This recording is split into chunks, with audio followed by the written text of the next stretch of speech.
Lady Amabel St. Clare knew she was going to fall before anyone in St. Anselm's chapel noticed her knees had begun to tremble.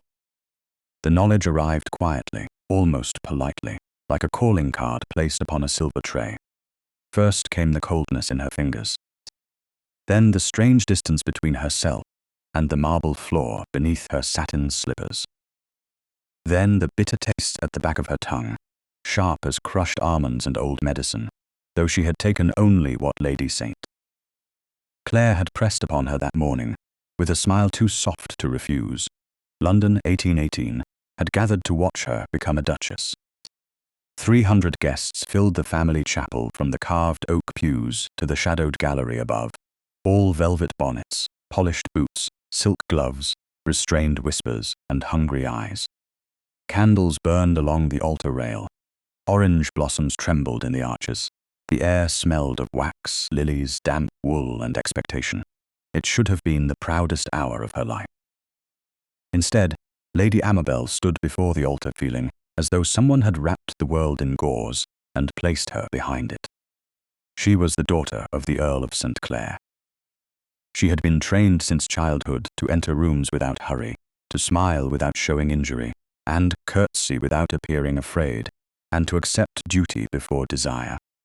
She knew how to hold a fan, how to receive a compliment, how to answer a slight without lowering herself to anger. She knew the order in which dukes, marquises, earls, viscounts, and barons must be greeted. She knew the correct depth of a bow, the correct length of a morning call, and the correct expression a lady should wear when her family sold her future under the prettier name of alliance. What she did not know was how to stand upright when her heart was beating too slowly and too loudly at once. "Do not sway, Lady St." Clare whispered beside her, smiling toward the front pews as though she had offered tenderness. "People are watching." Amabel did not turn her head. Her veil softened the edges of the chapel, making every face into a pale oval, every jewel into a trembling point of light. "I'm trying," she whispered. "Try harder," her stepmother breathed. "You have one task today. Do not make your father regret this." The words slid under Amabel's ribs, familiar as a pin in a hem. Lady St. Clare had never raised her voice. She did not need to. Her cruelty was made for drawing rooms, breakfast tables, and closed carriage doors. It came wrapped in concern. It smelled of lavender water. It wore pearls. Amabel kept her chin level. The motion made the chapel tilt. Somewhere in the second row, Miss Portia Lorne gave a small silvery sigh, the kind meant to be heard only by those nearest her, and repeated later by everyone. Portia was Amabel's cousin, by marriage golden-haired, rose-cheeked, and arranged in pale blue silk like a portrait of obedience. She had spent the morning touching Amabel's veil, adjusting Amabel's sleeve, and murmuring how difficult it must be to marry so far above what one had expected. Now her eyes shone with something too bright to be sympathy. "Poor Amabel," Portia murmured to the young lady beside her. "She looks as though rank has already exhausted her." A faint ripple moved through the pew. Amabel heard it. She had learned long ago that whispers were never as quiet as the people who spoke them believed. She also knew better than to answer. A lady did not defend herself at the altar. A daughter did not embarrass her father before London. A bride did not confess that she had woken before dawn, to find her chamber door locked from the outside. She did not say that Lady St. Clare had entered with a blue glass bottle and a spoon, speaking of nerves, appearances, and the danger of female agitation. She did not say she had tried to refuse. She did not say. Portia had held her glove while Lady St. Clare fastened the pearl buttons at her wrist. She did not say there was a mark beneath the ivory kid leather, where fingers had pressed too tightly the night before, not enough to be called an injury by anyone who wished to deny it, but enough to remind her that obedience could leave a shape upon the skin. She only stood. She only breathed. She only waited for the Duke of Hal-stead. A hush passed over the chapel before he entered. It began near the doors and travelled forward, pew by pew, as if every throat had closed at once. Amabel felt the change before she dared look. Men straightened. Mothers leaned toward daughters. Young ladies lowered their lashes and then raised them again with practiced innocence. Even her father, seated stiffly at the front, seemed to gather himself around his title. Lucian Harcourt, Duke of Hal-stead, walked into St. Anselm's chapel as though silence were not an effect he created, but a thing that had always belonged to him. He wore dark formal clothes cut with severe elegance, a white cravat, and no expression that could be used against him. He was not the handsomest man Amabel had ever seen in the easy, smiling manner admired at assemblies. He was something more difficult. His face was composed rather than charming, his mouth firm, his grey eyes steady beneath dark brows. He looked like a man accustomed to being obeyed and tired of the kind of obedience offered by fools. He did not glance toward the débutantes who leaned into his path. He did not search for admiration. He came down the aisle with the controlled pace of a man approaching a duty he had accepted, not a happiness he had sought. That should have comforted Amabel. Their marriage had never been a love match. It had been negotiated between houses, shaped by debt, softened by language, and presented to the world as fortunate. The Duke needed a wife suitable enough to silence speculation. The Earl of St. Clare needed rescue dressed as honor. Amabel had been told she should be grateful. She had repeated that word until it lost all meaning. Grateful. Grateful to be chosen. Grateful to be useful. Grateful to exchange one household where her voice vanished beneath Lady St. Clare's for another where a stranger's title would decide the boundaries of her life. Yet when Lucian reached the altar and turned toward her, something in his gaze unsettled, the numbness creeping through her. He did not look at her as Portia did, searching for weakness to enjoy. He did not look through her as her father had done all morning. He looked at her hand, then her face, then her hand again. Amabel realized her right glove had torn near the wrist, only a little. Only enough for the edge of reddened skin to show where the pearl button strained. She curled her fingers inward. The motion sent a wave of dizziness through her. Lucian's eyes sharpened. Reverend Mr. Ellery opened the prayer book. His voice rose, solemn and careful, but the words seemed to come from the far end of a corridor. Dearly beloved, we are gathered together here in the sight of God. The chapel blurred. Amabel fixed her eyes on the altar candles. There were 6 on the left, 6 on the right. If she counted them, she might remain upright. 1, 2, 3. Her breath caught. 4, 5. A drop of perspiration slid beneath the edge of her veil. 6. Smile, Lady St. Clare whispered without moving her lips. Amabel tried. It must have looked dreadful, because Lucian's expression changed almost imperceptibly, not softened, not yet, but attended. As though he had heard a note in a piece of music no one else had recognized as wrong. Reverend Mr. Ellery continued. The words duty, estate, union, and honorable passed in and out of Amabel's hearing. Her father's gaze pressed into her from the front pew, the Earl of St. Clare had not once asked if she wished to marry the Duke. He had told her a daughter's happiness was safest when it aligned with family necessity. He had kissed her forehead that morning, avoided her eyes, and said, "You will do us proud. Us, not yourself. Never yourself." Portia's whisper floated again from behind the veil of sound. "She is trembling. How unfortunate." Amabel's cheeks burned. That small heat was almost a blessing, because the rest of her felt far away.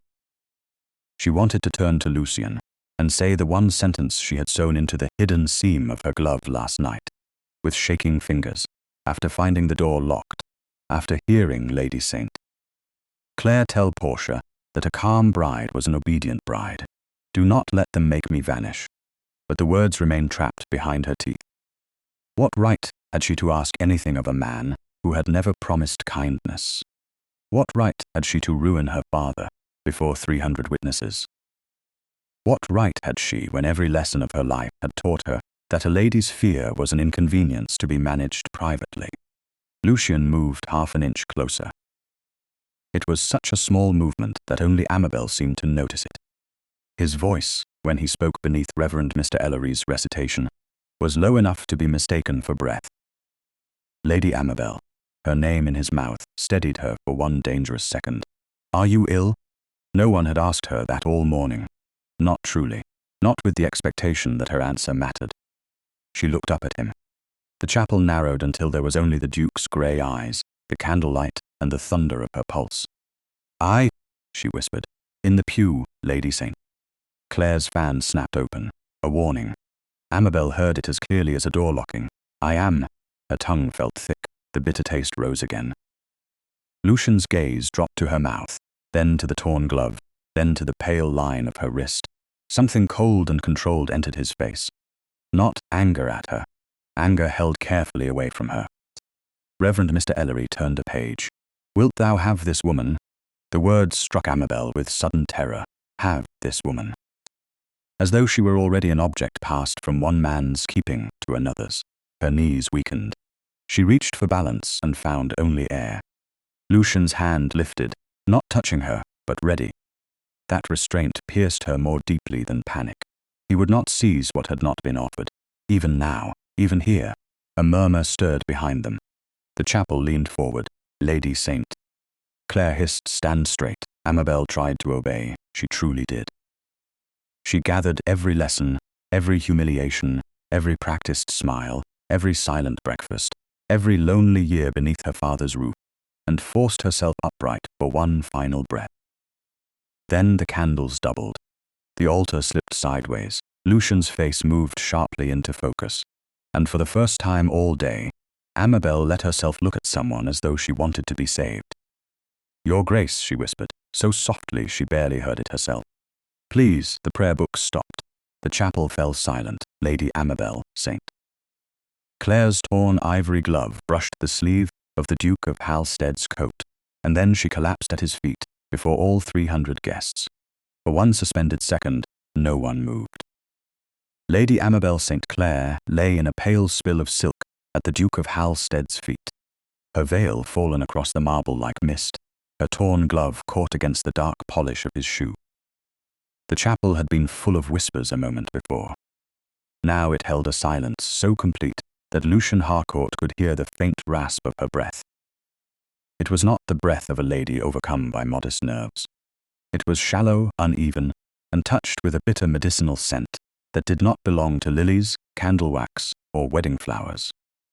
Reverend Mr. Ellery stared down at the open prayer book, as if the proper line might appear there and save him from choosing one. The Earl of St.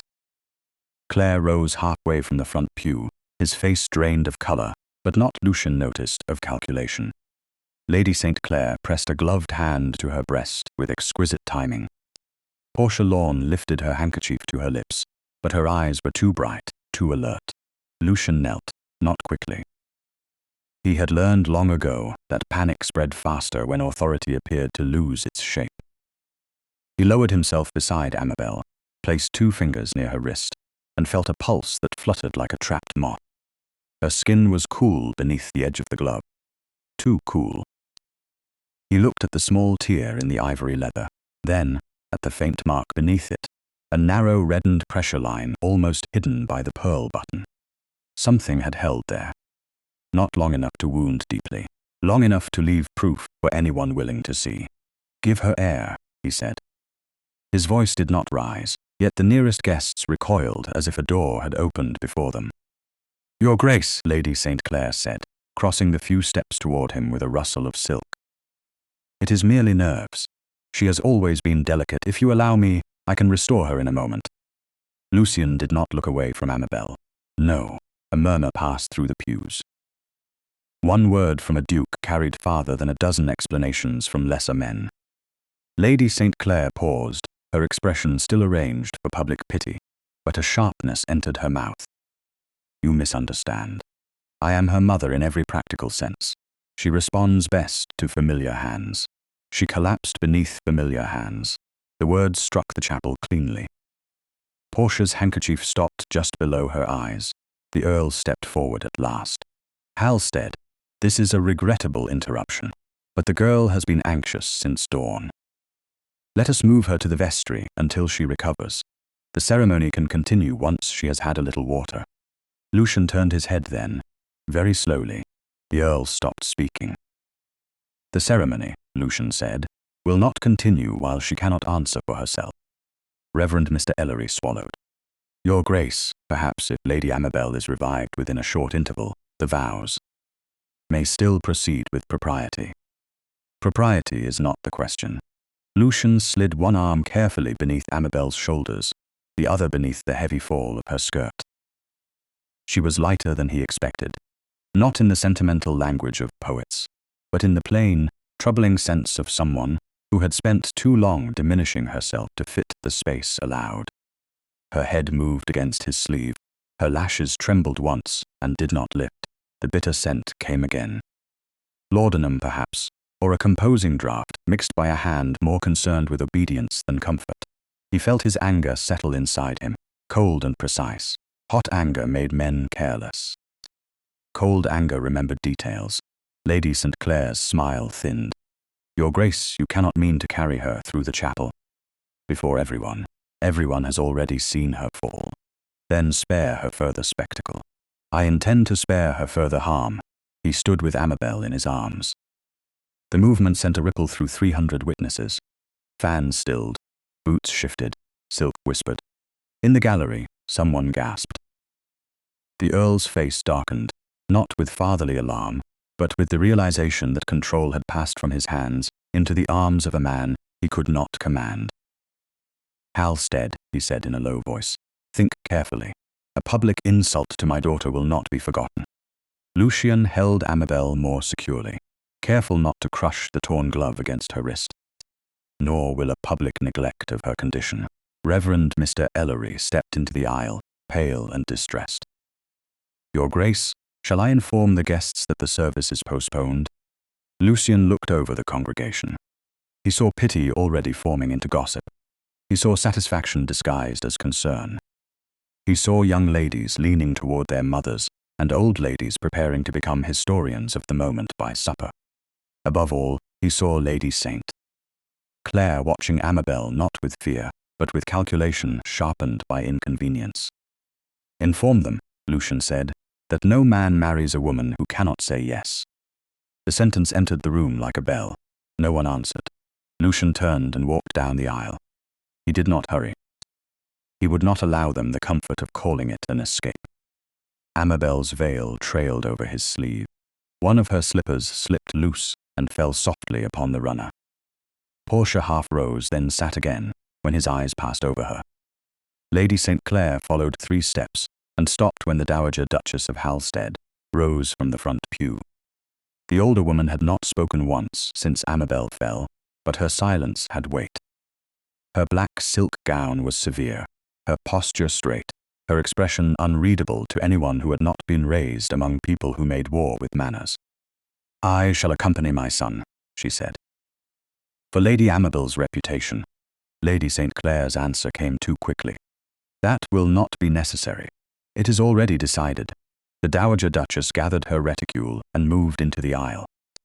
London made way for her as it had made way for her son. Outside the chapel, the spring air struck Lucian's face, cool and damp after the thick warmth of candles.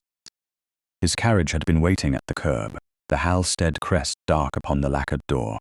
Footman sprang forward. Halstead House, he ordered. Send a rider ahead for Dr. Fenwick. He is to meet us there immediately. No delay. Yes, Your Grace. Behind him the chapel doors opened wider. Voices began to spill out, frightened, hungry, offended.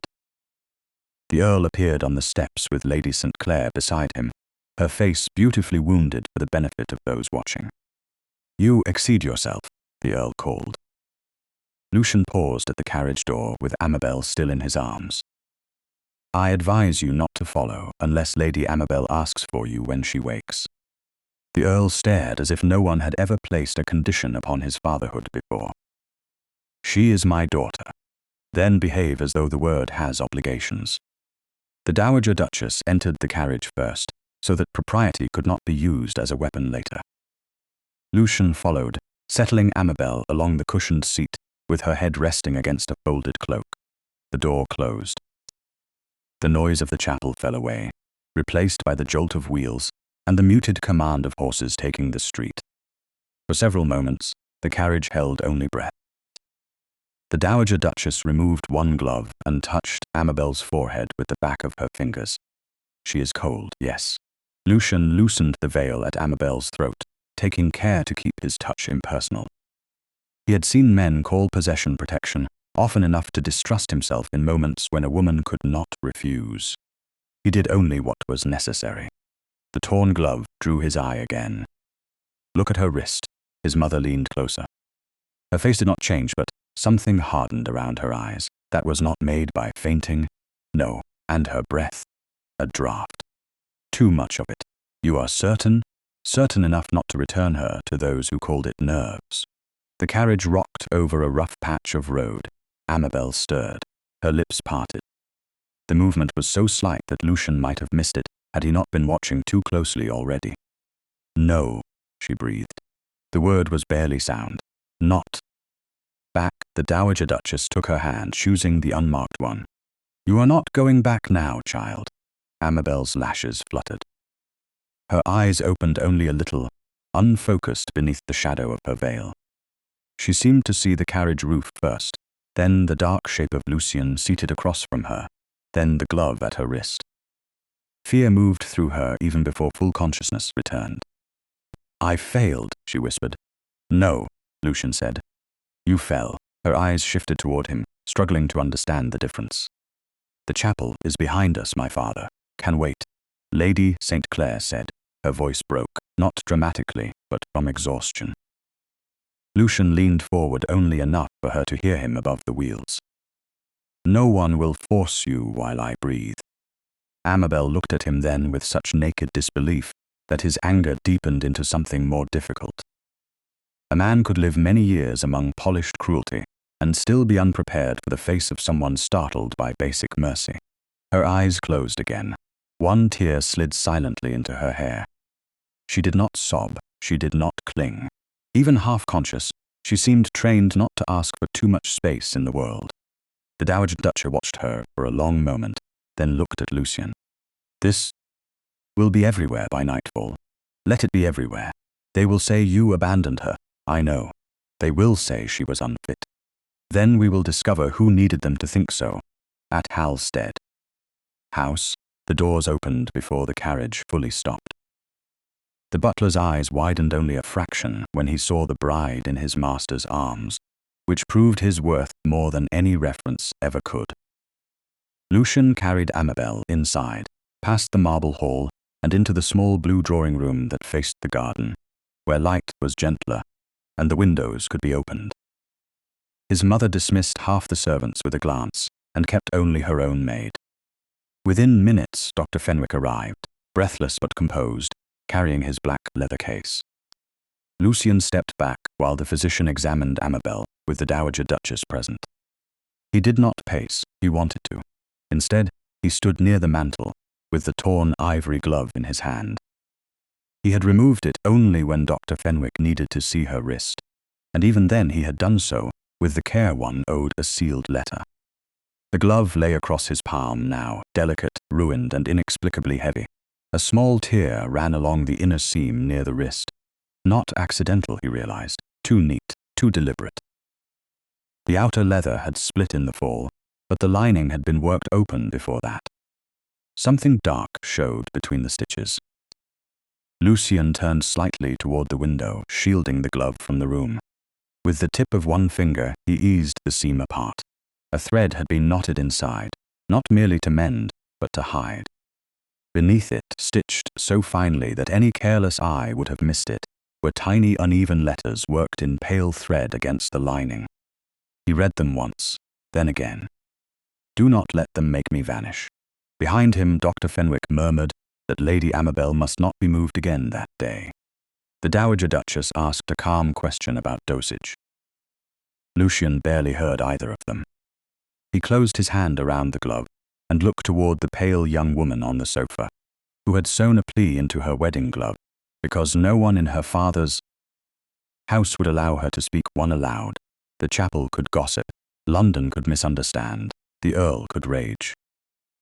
Lucian had carried her out before 300 witnesses, and he would not return her to any altar, any drawing room, or any family command, until he knew exactly who had tried to erase her. Lady Amabel woke to the sound of a woman giving orders in a voice too calm to be disobeyed. For a confused moment, she thought she was still in her father's house, and that Lady St. Clare had come to tell her she had slept too long, smiled too little, or failed some invisible test of gratitude. Then she felt the softness beneath her, smelled lavender and coal smoke instead of lilies and wax, and saw above her not the canopy of her narrow chamber at St. Clare House, but a painted ceiling bordered with pale blue vines. Afternoon light lay across the room in quiet squares. A fire burned low in the grate. Somewhere nearby, wheels passed in the street, softened by glass and distance. She was not in the chapel. She was not at the altar. The thought should have steadied her. Instead, terror rose so suddenly that she tried to sit up. The room lurched. A firm hand touched her shoulder, not pressing her down, only stopping her from injuring herself by haste. "Slowly, child," said the Dowager Duchess of Halstead. "You are safe enough for the next breath. Take that one first." Amabel obeyed, because the instruction was small and possible. One breath. Then another. Her tongue still tasted bitter. Her body felt both heavy and hollow, as though someone had poured sand into her bones and taken the rest of her away. She turned her head and saw Dr. Fenwick closing his black leather case near the window. His face was grave but not unkind. Beside the mantel stood the Duke of Hal-stead, motionless in his dark wedding coat, one hand resting lightly on the back of a chair. He was not looking at her as men looked at a spectacle.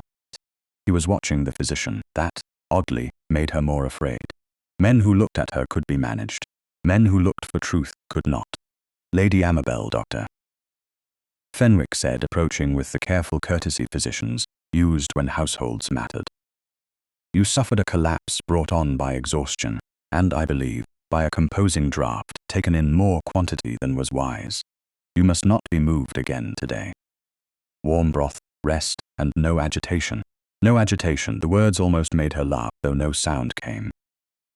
She had been carried out of her wedding, before half of London, brought into a duke's house, examined under the eye of a dowager, and surrounded by a silence full of questions. Yet everyone still expected a lady to avoid agitation, as if feeling were a breach of manners. "I did not mean to faint," she whispered. Her voice sounded thin, unlike her own. "That is not the matter in question," Lucian said. He spoke quietly, but the words crossed the room with the same certainty that had carried him down the chapel aisle. Amabel looked at him then. A memory returned in broken pieces. Marble beneath her feet. Reverend Mr. Ellery's prayer book.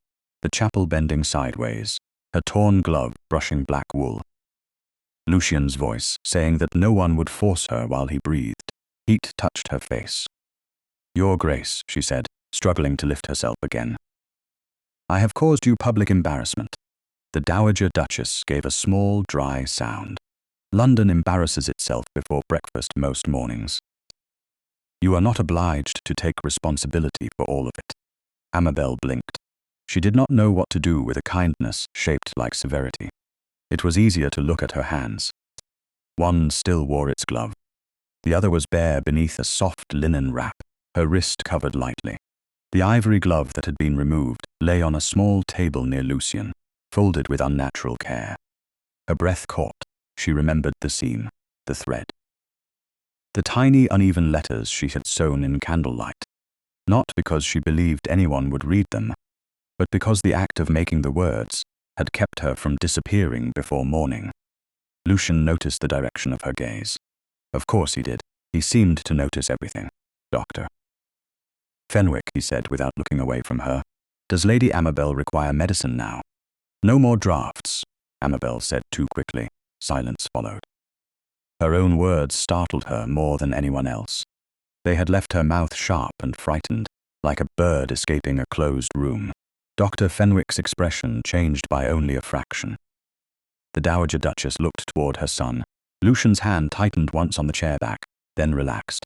"No," he said, "no more draughts." Dr. Fenwick bowed, then broth, warmth, and rest. "I shall return this evening. If she grows feverish, send at once." "You will be sent for if necessary," the Dowager Duchess replied, and Dr. Fenwick, discretion. "Your Grace," he said with a bow that acknowledged the command beneath the courtesy. When he had gone, the room seemed larger and more dangerous. Amabel could hear the clock on the mantel. She could hear the coal shift in the grate. She could hear her own pulse. The Dowager Duchess took the chair beside her sofa, leaving Lucian standing far enough away that no one could accuse him of impropriety, close enough that his presence filled every inch of the room. "Lady Amabel," he said, "I will ask only what must be asked now. Do you wish to return to St. Clare House?" The answer came from a place deeper than politeness. No, her eyes widened at her own certainty. She waited for correction, it did not come. "Very well," he said. "Then you will not be returned." A sound escaped her. It was not quite relief. Relief required trust, and trust was a door she had not opened in years. "My father will insist. Your father may insist upon many things outside this house, Lady St. Clare will say I am unwell. You are unwell." She flinched. His expression shifted, almost imperceptibly. That was not an accusation. Amabel looked away. "It usually is."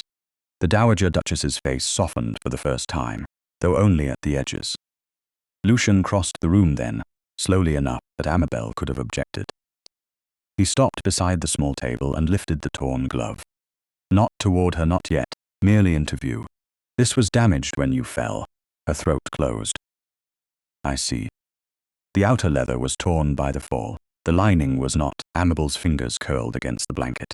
"Your Grace, I—" He waited. That was worse than interruption. Interruption allowed a woman to stop being brave. Waiting required her to continue. "It was foolish," she whispered. "I was frightened last night. I thought if I wrote a note, Lady St. Clare would find it. If I spoke to a maid, the maid might be dismissed. If I refused this morning, my father would say I had lost all sense of duty. So I sewed the words where no one would look." Lucian turned the glove in his hand with a care that made her eyes sting. "I looked. Yes. Do not let them make me vanish," he said. He did not make the words dramatic. He made them factual, which somehow gave them more force. Amabel closed her eyes. Shame rose first, because shame had been trained to arrive before truth. "I should not have written it." "Why?" "Because it sounds mad. It sounds desperate." She opened her eyes. "Is there a difference?" "A considerable one." For a moment, neither of them spoke. Outside the window, a carriage rolled past and faded into the city. The Dowager Duchess did not move. Amabel felt the weight of her presence as a shield, not a trap. "Who gave you the draught?" Lucian asked. His voice remained even. That evenness frightened her less now. It seemed not empty of feeling, but disciplined against harming her with it. Amabel swallowed. "Lady St. Clare brought it before dawn." "Did you ask for it?" "No." The room changed. No one moved, but the air tightened. She forced herself to continue before courage failed. She said every bride of sense requires something to settle the nerves. "I told her I did not want it. She said I was being theatrical. Portia was there. She held my other glove. I remember the blue bottle. I remember the spoon. After that, everything became slow."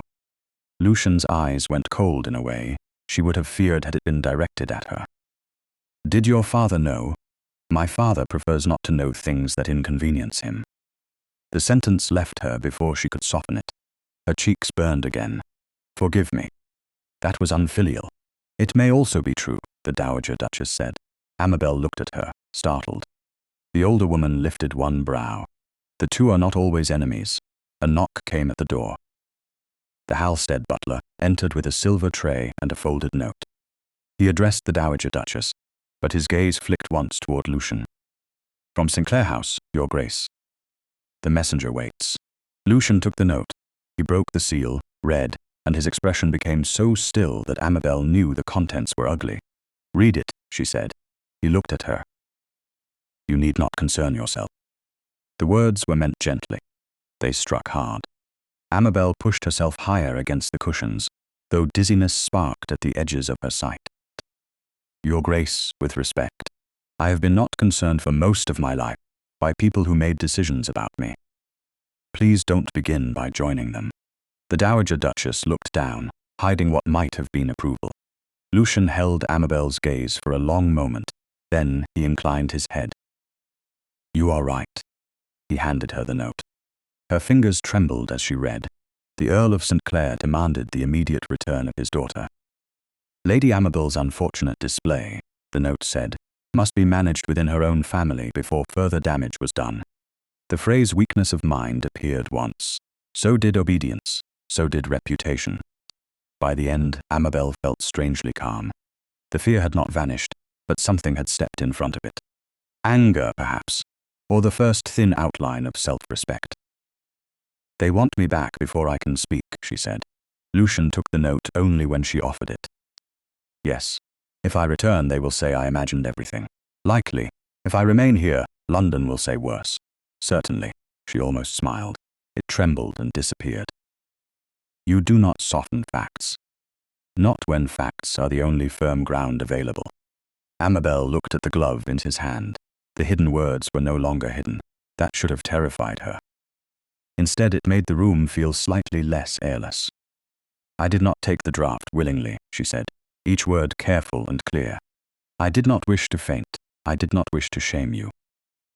I do not know whether I wished to marry you, because no one allowed me enough peace to learn my own mind." Lucian bowed his head, not deeply, but with a gravity that belonged in a chapel. Then no vow was lost today. Only a false ceremony was interrupted. Her breath caught. The Dowager Duchess rose and crossed to the bell-pull. "Broth first," she said. "Truth after. We shall have both in order." At the door, Lucian turned to the butler. "Send word to St. Clare House. Lady Amabel will remain under my mother's protection until she chooses otherwise." The butler bowed. Amabel closed her eyes, not from weakness alone this time. "Under my mother's protection. Until she chooses otherwise." The words settled over her like warmth. They did not repair the chapel, the gossip, the blue bottle, or the father, who would rather recover a settlement than a daughter. But they made one thing clear. For the first time since dawn, Lady Amabel St. Clare had been asked what she chose, and the door to St. Clare House, though still waiting in the distance, no longer felt like the only door in the world. By late afternoon, the rain had begun to darken the stones of Mayfair, and Lucian Harcourt stood in the entrance hall of St. Clare House with the torn ivory glove folded inside his coat pocket, like an accusation no one else yet knew had been made. He had left Amabel at Halstead House under his mother's protection, pale but awake, with broth untouched beside her, and the first quiet strength returning to her eyes. He had not told her he intended to come here at once. That omission sat poorly with him even before the butler announced his arrival. It had been necessary, he told himself. She needed rest. He needed answers, yet as the St. Clare butler bowed with too much alarm and too little surprise. Lucian understood that necessity was often the name powerful men gave to decisions they preferred not to defend. The house itself was handsome in the old way, all polished banisters, ancestral portraits, and vases placed where visitors would notice taste before they noticed decay. The carpet near the stair had been darned. A footman's livery was brushed but faded at the cuffs. Fresh flowers filled the hall with forced abundance, as if fragrance could conceal strain. Lucian took in every detail without appearing to look. Houses, like people, revealed themselves when they tried too hard. "His lordship is in the drawing-room, your grace," the butler said, "with Lady St. Clare and Miss Lorne." "Convenient," Lucian replied. The butler lowered his gaze and led the way. The Earl of St. Clare rose when Lucian entered, not out of warmth, but because even an angry earl rose for a duke. He was a narrow man with handsome remnants, grey at the temples, dressed with care beyond his means. Lady St. Clare sat near the tea-table in dove silk, composed as a memorial statue.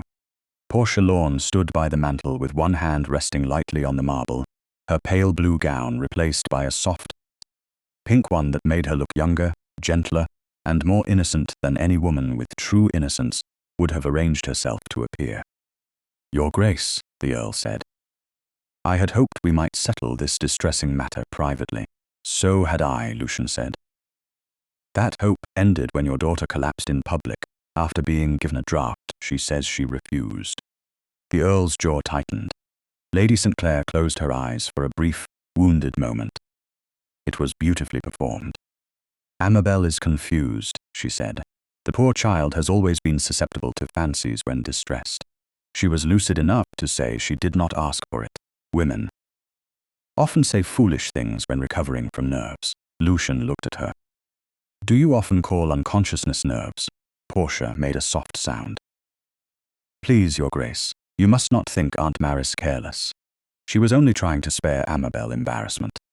My cousin has dreaded this marriage for weeks. She hid it bravely, but those of us who love her saw the strain. Did you? Portia's lashes fluttered. Of course. I'm terribly fond of Amabel. Then you will be able to tell me who held her glove while the draught was given. The room stilled. The Earl looked sharply at his wife, Lady St.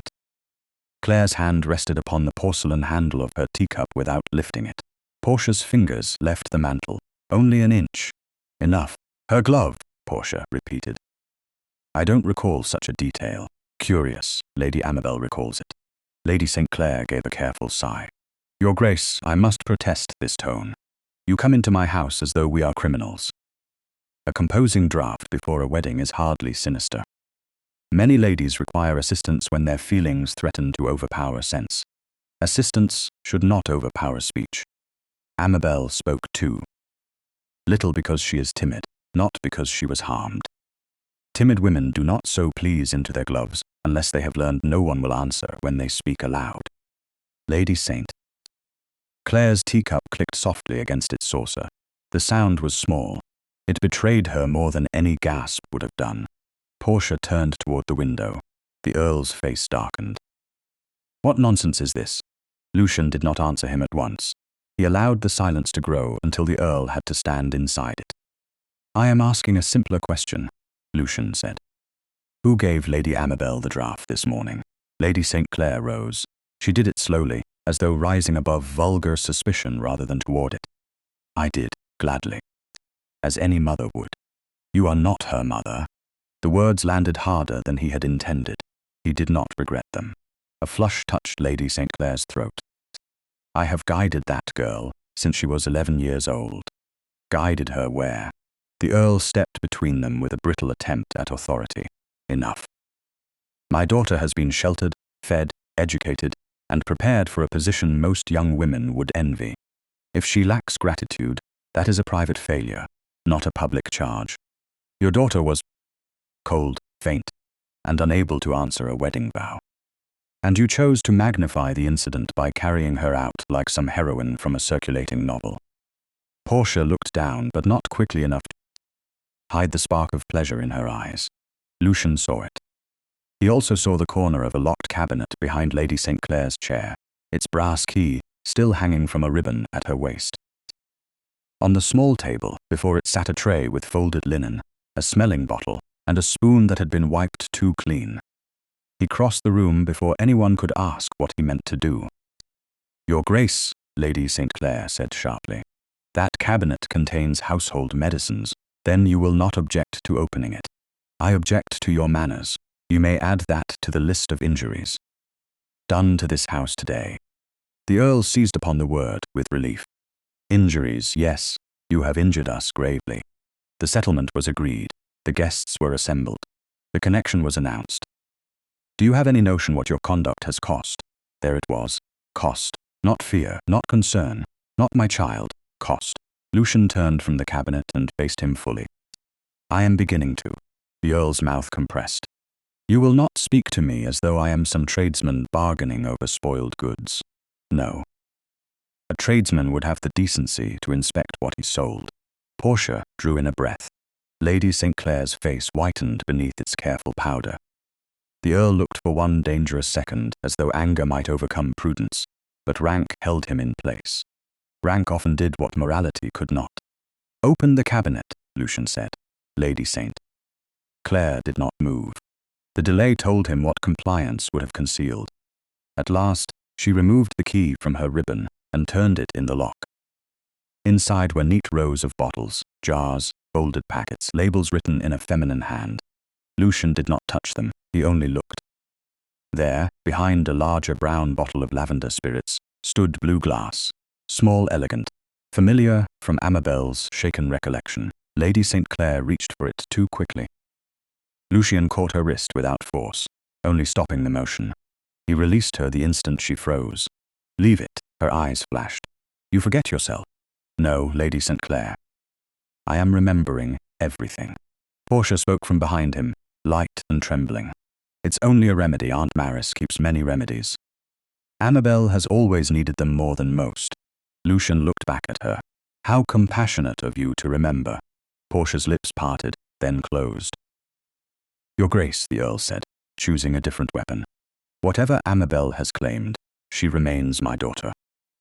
If she is unwell, she belongs under my roof. She belongs where she chooses to be. Choice? The Earl almost laughed. You speak like a philosopher with no daughters.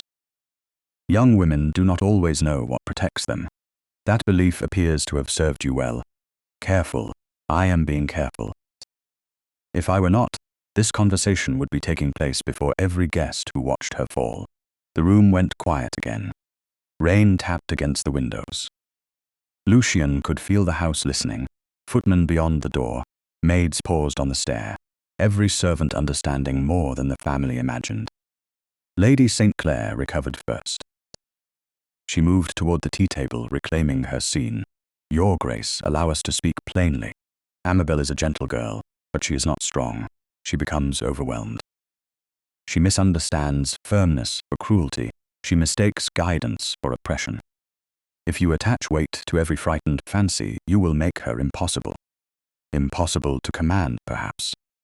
Impossible to place. She is not a vase. Portia's voice sharpened before she could sweeten it. No one said she was. Lucian turned. You said she was too delicate for rank. Color rose in Portia's cheeks. I meant only that the responsibilities of a duchess are severe. Not every woman is made for them. And you believe you are.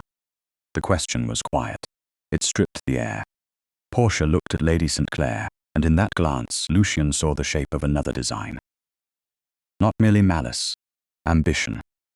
A younger cousin waiting beside the wreckage of the bride, dressed in sympathy, ready to become the more suitable replacement. Lady St. Clare saw that he had seen it.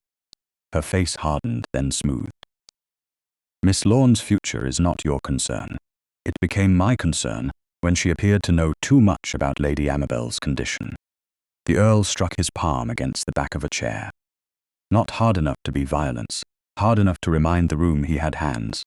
This ends now. You will return my daughter by nightfall, or I shall take advice regarding breach of promise, damaged reputation, and the settlement already negotiated. Lucian stepped closer. The Earl did not step back, but he wished to.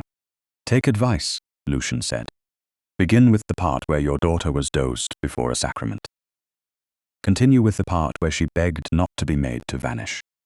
End with the part where you valued a settlement more quickly than a pulse. The Earl's face went grey. Lady St. Clare whispered, You would ruin her to punish us. No, you appear to have mistaken me for yourselves. He moved toward the door, then stopped. No one from this house is to call upon Lady Amabel unless she asks for the visit. No note is to be sent except through my mother. No servant is to be dismissed for speaking truth. If any gossip appears suggesting Lady Amabel is unfit, unstable, or dishonorable, I will know where it began. Portia lowered her eyes. It was too late. He had already seen the calculation return. Lady St. Clare lifted her chin. London will draw its own conclusions. London often does. I have corrected London before. Lucian left them with that. In the hall, the butler handed him his hat with hands that trembled only slightly. Lucian paused long enough to meet the man's eyes. The maid who dressed Lady Amabel this morning. Her name? The butler hesitated. Loyalty fought with conscience. Conscience won by a narrow margin. Bess, Your Grace. See that she is not turned out before I send for her. I shall try, Your Grace. Do more than try. Outside, the rain had eased to a silver mist. Lucian descended the steps to his carriage with the blue bottle's image fixed in his mind, and Amabel's stitched plea heavier than before. Behind an upstairs curtain, Portia Lorne watched him go. Before the carriage had reached the end of the square, she had already rung for paper, ink, and a very discreet footman who knew which drawing rooms repeated whispers fastest. By evening, London would begin to hear that the Duke of Hal-stead had not rescued a wronged bride at all. He had discovered, just in time, that Lady Amabel St. Clare was too unstable to become his duchess. By the next morning, London had done what London always did when truth moved slowly. It filled the empty places with appetite. The first calling card arrived at Halstead House before 10 o'clock, carried on a silver tray by a footman whose expression had been trained into blankness. The second came some 7 minutes later. By 10:30, the tray held enough names to furnish a small assembly, and every one of them belonged to a lady who had been seated in St. Anselm's chapel, or had already heard from someone who claimed to have been closer to the altar than anyone else. Amabel sat in the blue drawing-room beside the fire, wrapped in a soft shawl the Dowager Duchess had ordered, without asking whether she needed it. She was strong enough to sit upright, not strong enough to pretend the room did not tilt when she turned too quickly. Her wrist ached beneath the linen wrap. Her pride ached more. On the small table near her lay a breakfast tray of tea, toast, and broth that had cooled untouched, while she listened to the city assemble its judgment outside the doors. "Lady Winthrop has called," the butler announced from the threshold. "She hopes Lady Amabel is not too indisposed to receive a concerned friend." The Dowager Duchess, seated with needlework she had not once looked at, lifted her eyes. "Lady Winthrop has never been concerned with anything but being first. Tell her Lady Amabel is not receiving callers." The butler bowed and withdrew. Amabel looked down at her hands. One glove was gone. The other had been removed hours ago and placed in a drawer by the Dowager's maid. Her bare fingers seemed indecently honest. "They will think I am hiding." "They already think many things," the Dowager Duchess said. "Most of them will not survive the week. And if they do," the older woman threaded her needle with calm precision, "then we shall outlive them." Amabel almost smiled. It did not last. On the writing desk near the window lay a folded gossip sheet that had arrived with the Morning Post, not addressed to anyone in particular, which meant it had been meant for everyone. She had seen only one line before Lucian had turned it face down. "The Duke of Hal-stead escaped a disastrous match by the grace of a bride's own weakness." The words had entered her like cold water. Not because they were clever, because they were useful. They gave society a story that required no pity, no guilt, and no reconsideration of the pleasure with which it had watched her fall. "You should not have read it," Lucian said from near the mantel. He had been standing there for several minutes, silent enough that his stillness became a second kind of furniture. He wore dark mourning clothes now, severe and immaculate, but there was a faint shadow beneath his eyes. Amabel wondered whether he had slept. She wondered why the thought mattered. "I did not read all of it," she said. "Enough, then. Enough to know what they are calling me. They do not know you. That has never prevented London from naming a woman." His gaze moved to her face. Something in it softened, not visibly to anyone else perhaps, but she felt the change as one feels the fire brighten. "No," he said, "it has not." Another card arrived, then another. By noon, refusals had become their own form of news. Ladies drove up in carriages, remained long enough for neighbors to observe them, then left disappointed and satisfied. Amabel watched one feathered bonnet turn toward the window as the carriage rolled past, hoping for a glimpse of ruin through glass. She stepped back before she could be seen, and hated herself for it. "I am doing exactly what they expect," she said. "I am hidden in a duke's drawing-room while they decide whether I am weak, wicked, or merely unfortunate." The Dowager Duchess set aside her needlework. "You collapsed yesterday. I know. You were dozed against your will. I know that as well. Then why speak as though dignity requires you to stand in the street and bleed for their education?" Amabel touched the edge of the shawl. "Because if I stay silent, my stepmother will speak for me." The truth of that settled over the room. Lucian turned from the mantel. He did not move toward her at once. He had learned, she realized, to leave space around her choices. "Lady St. Clare has requested a call," he said. Amabel's fingers tightened. "When?" "Now." "She is downstairs with Miss Lorne." The fire made a small sound in the grate. Amabel heard it too clearly. "You were going to refuse them?" "Yes." "Without asking me?" He paused. The silence was brief, but it held the memory of the note yesterday, the one he had tried to spare her. I was, he said. Then ask me now. The Dowager Duchess watched them both, her expression unreadable. Lucian held Amabel's gaze. Do you wish to receive them? Her body answered no. Her heart answered no. Her pride, bruised and waking, answered differently. Yes, she said. Her voice was quiet. It did not shake, but not alone. You will not be alone, the Dowager Duchess said. Lucian reached for the bell. And I will not speak for you unless you ask it. Amabel looked at him then, truly looked. Yesterday, that promise would have frightened her, because it meant the room might hear her falter. Today, it steadied her, because it meant her faltering would still belong to her. Lady St. Clare entered, first, veiled in mourning grey silk, though no one had died except, perhaps, the version of Amabel she had preferred. Portia followed in lilac muslin, her expression arranged into tender distress.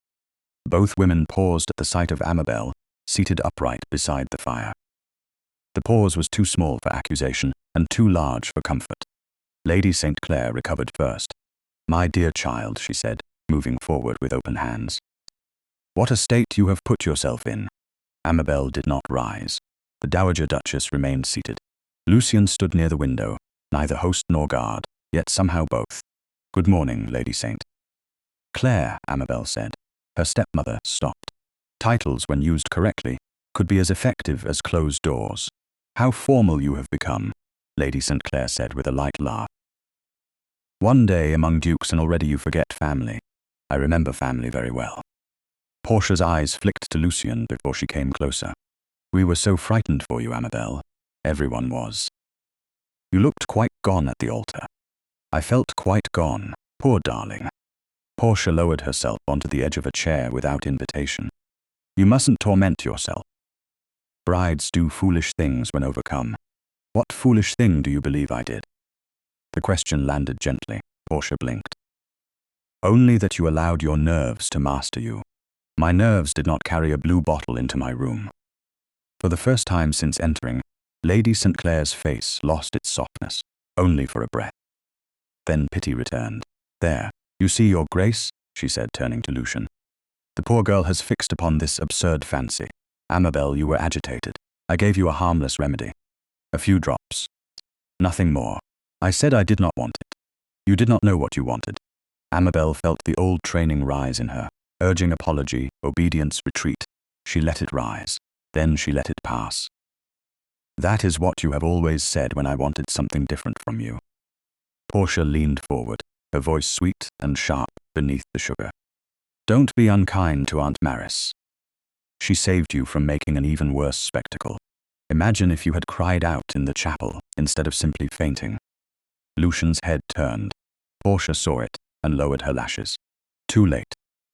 Amabel heard the slip as clearly as a dropped glass. Cried out, she repeated. Portia's fingers twisted around her reticule chain. I only mean, a bride in distress can say anything. It's fortunate the blue bottle calmed you before you became hysterical. Silence fell. Lady St. Clare did not look at Portia. That was how Amabel knew the words mattered. The Dowager Duchess set her teacup down with a sound as neat as judgment. Lucian did not move. Amabel felt his attention beside her, like a wall she had not asked for and did not resent. You knew about the bottle, Amabel said. Portia's color rose. We all knew, Aunt Maris just said so. No, you knew what it was meant to prevent. Portia opened her mouth, but Lady St. Clare cut in smoothly. This is becoming unpleasant. We came to bring you home before the damage worsens. I am not going home with you. Lady St. Clare's smile froze. Do not be childish. I am not being childish. Amabel placed both hands on the arms of her chair and stood. The movement cost her. The room dipped, but she kept her gaze level. Lucian's hand moved slightly at his side and stopped because she had not asked for it. That restraint gave her the final inch of strength she needed.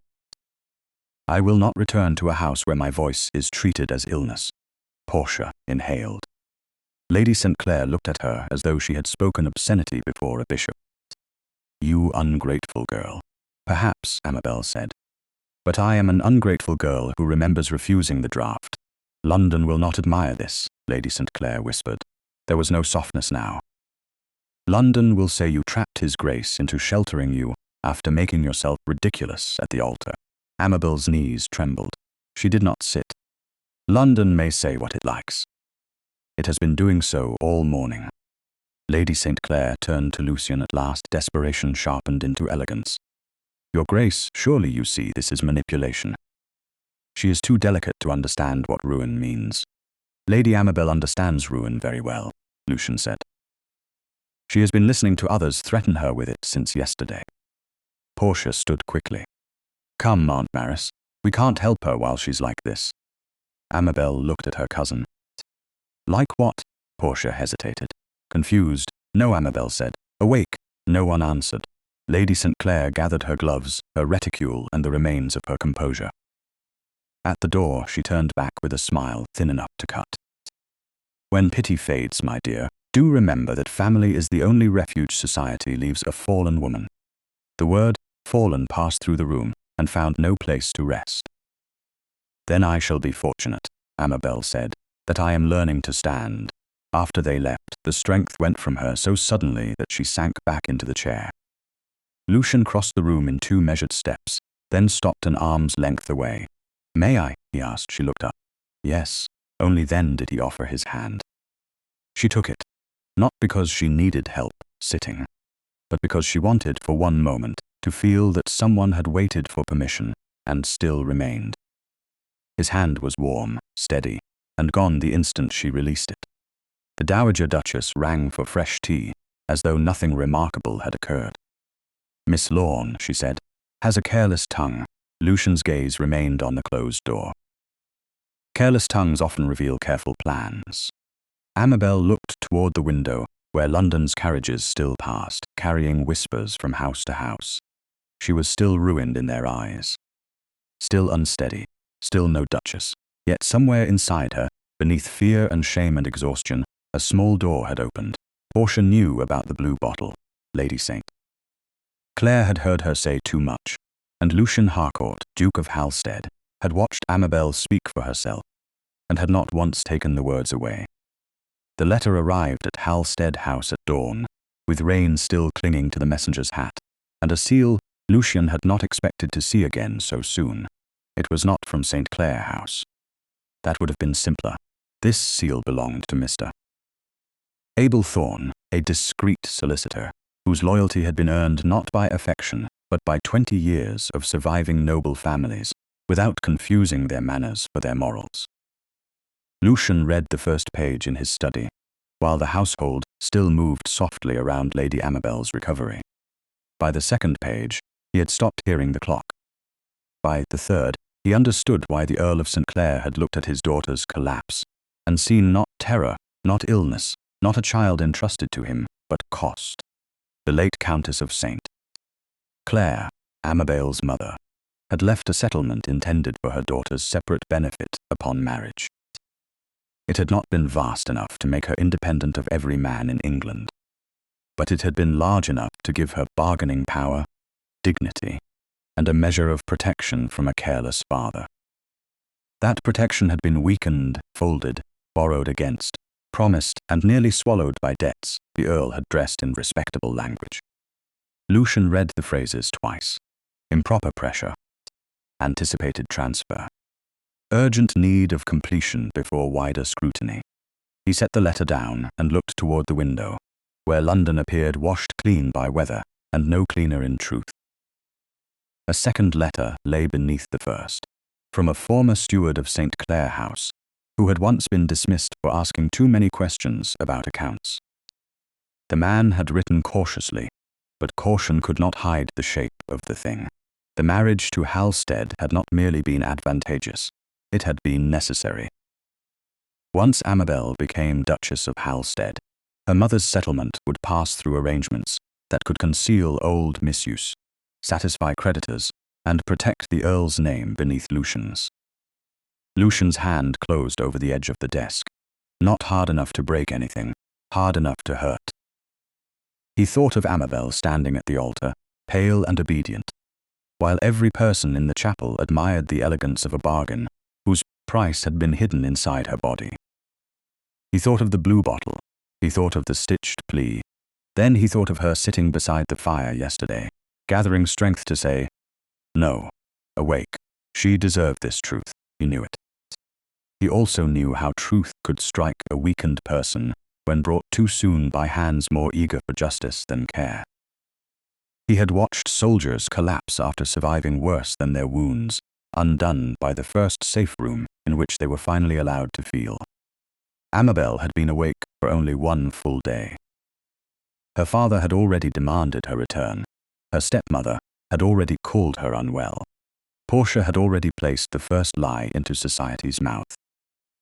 If Lucian gave her the letters now, he might give her strength. He might also give her one more proof that everyone who should have protected her had fed upon her future. His mother entered without being announced, which was one of the few privileges she still exercised with pleasure. She saw the letters. She saw his face. How bad enough? For Lady Amabel? For her father? The Dowager Duchess crossed to the desk and held out her hand. Lucian gave her the first letter. She read swiftly, her expression becoming colder with every line. Does she know? Not yet. His mother looked up. Lucian. He disliked the sound of warning in his own name. She is not strong enough for this today. That is a physician's judgment or yours. Mine. Then be certain you are not confusing protection with habit. He looked away. I will tell her when I have confirmation. You have confirmation enough to act, not enough to accuse. She is not asking you to accuse. She would ask not to be kept in the dark. He knew that as well. It angered him, because knowing did not change his decision. If I tell her now, she will blame herself for the scandal, for the settlement, for every debt her father incurred, before she had any power over her own breakfast. And if you do not tell her, she will learn that the first man who seemed to listen still chose silence on her behalf. Lucian folded the letter and placed it inside his coat. Then I must bear her anger when it comes. The Dowager Duchess watched him with the sorrow of a woman who had raised a good man and still recognized the arrogance good men could wear when frightened. See that you do, she said. The day passed under a strained quiet. Amabel came down to the blue drawing room after luncheon, pale but steadier, her hair arranged simply, her wrist wrapped beneath a loose sleeve. The household had begun to adapt around her without smothering her. A footman placed tea within reach and withdrew. The Dowager Duchess asked if she preferred the fire higher and accepted her answer when she said no. Lucian arrived with a book he did not read and a stack of correspondence he did not open in front of her. Amabel noticed. Of course she noticed. She had survived a house where danger wore polite shoes. Such women learned to hear the pause before a secret. Has there been news from my father? She asked. Lucian looked up. No direct message today. It was the truth. It was not the answer. Her eyes lingered on him. That was very carefully phrased. Many answers are. I have lived among careful phrases, Your Grace. They rarely comfort me. He closed the book. There are inquiries being made. Nothing I am prepared to place before you until it is firm. She sat very still. Before me. He heard the mistake as soon as she repeated it. Not told to you, not shared with you, placed before you, as though she were a magistrate's table or a problem to be arranged. That was poorly said. Was it poorly said or accurately said? Lady Amabel, please don't use my name as a curtain. The words were quiet. They struck more deeply than temper would have done. He rose not to tower, but because remaining seated felt like concealment. I am trying to spare you distress until I know what can be proven. Her face changed, not dramatically. Her mouth simply lost the softness it had begun, over the past day, to recover. Distress has never required proof to find me. He did not answer quickly enough. That was another mistake. Amabel looked toward the desk near the window, where the afternoon post had been placed. A single folded paper remained there, half hidden beneath a periodical. It bore Mr. Thorne's small, neat hand. Lucian saw the moment she recognized it as a solicitor's letter. He crossed the room one step too late. She reached it first. Her hand shook, but she did not drop the page. She read only the visible lines. She did not need more. The phrases were cruel in their tidiness. Lady Amabel's maternal settlement. Pressure before marriage. Debts requiring concealment. She lowered the page slowly.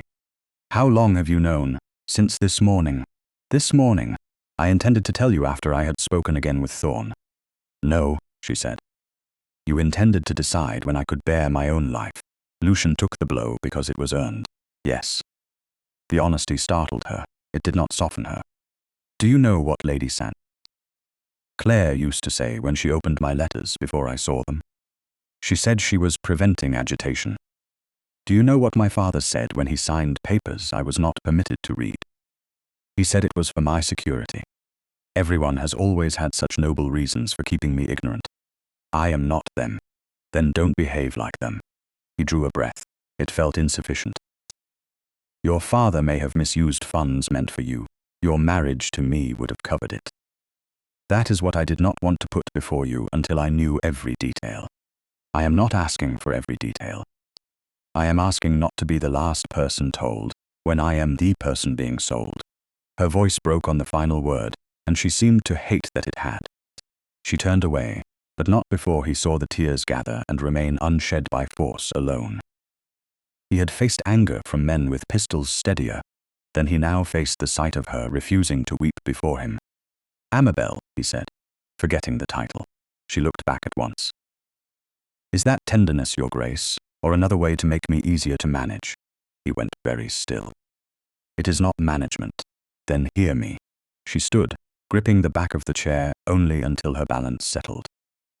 If I remain here, it must not be as a parcel rescued from one house and stored in another. I will not be hidden from letters. I will not be protected from truth.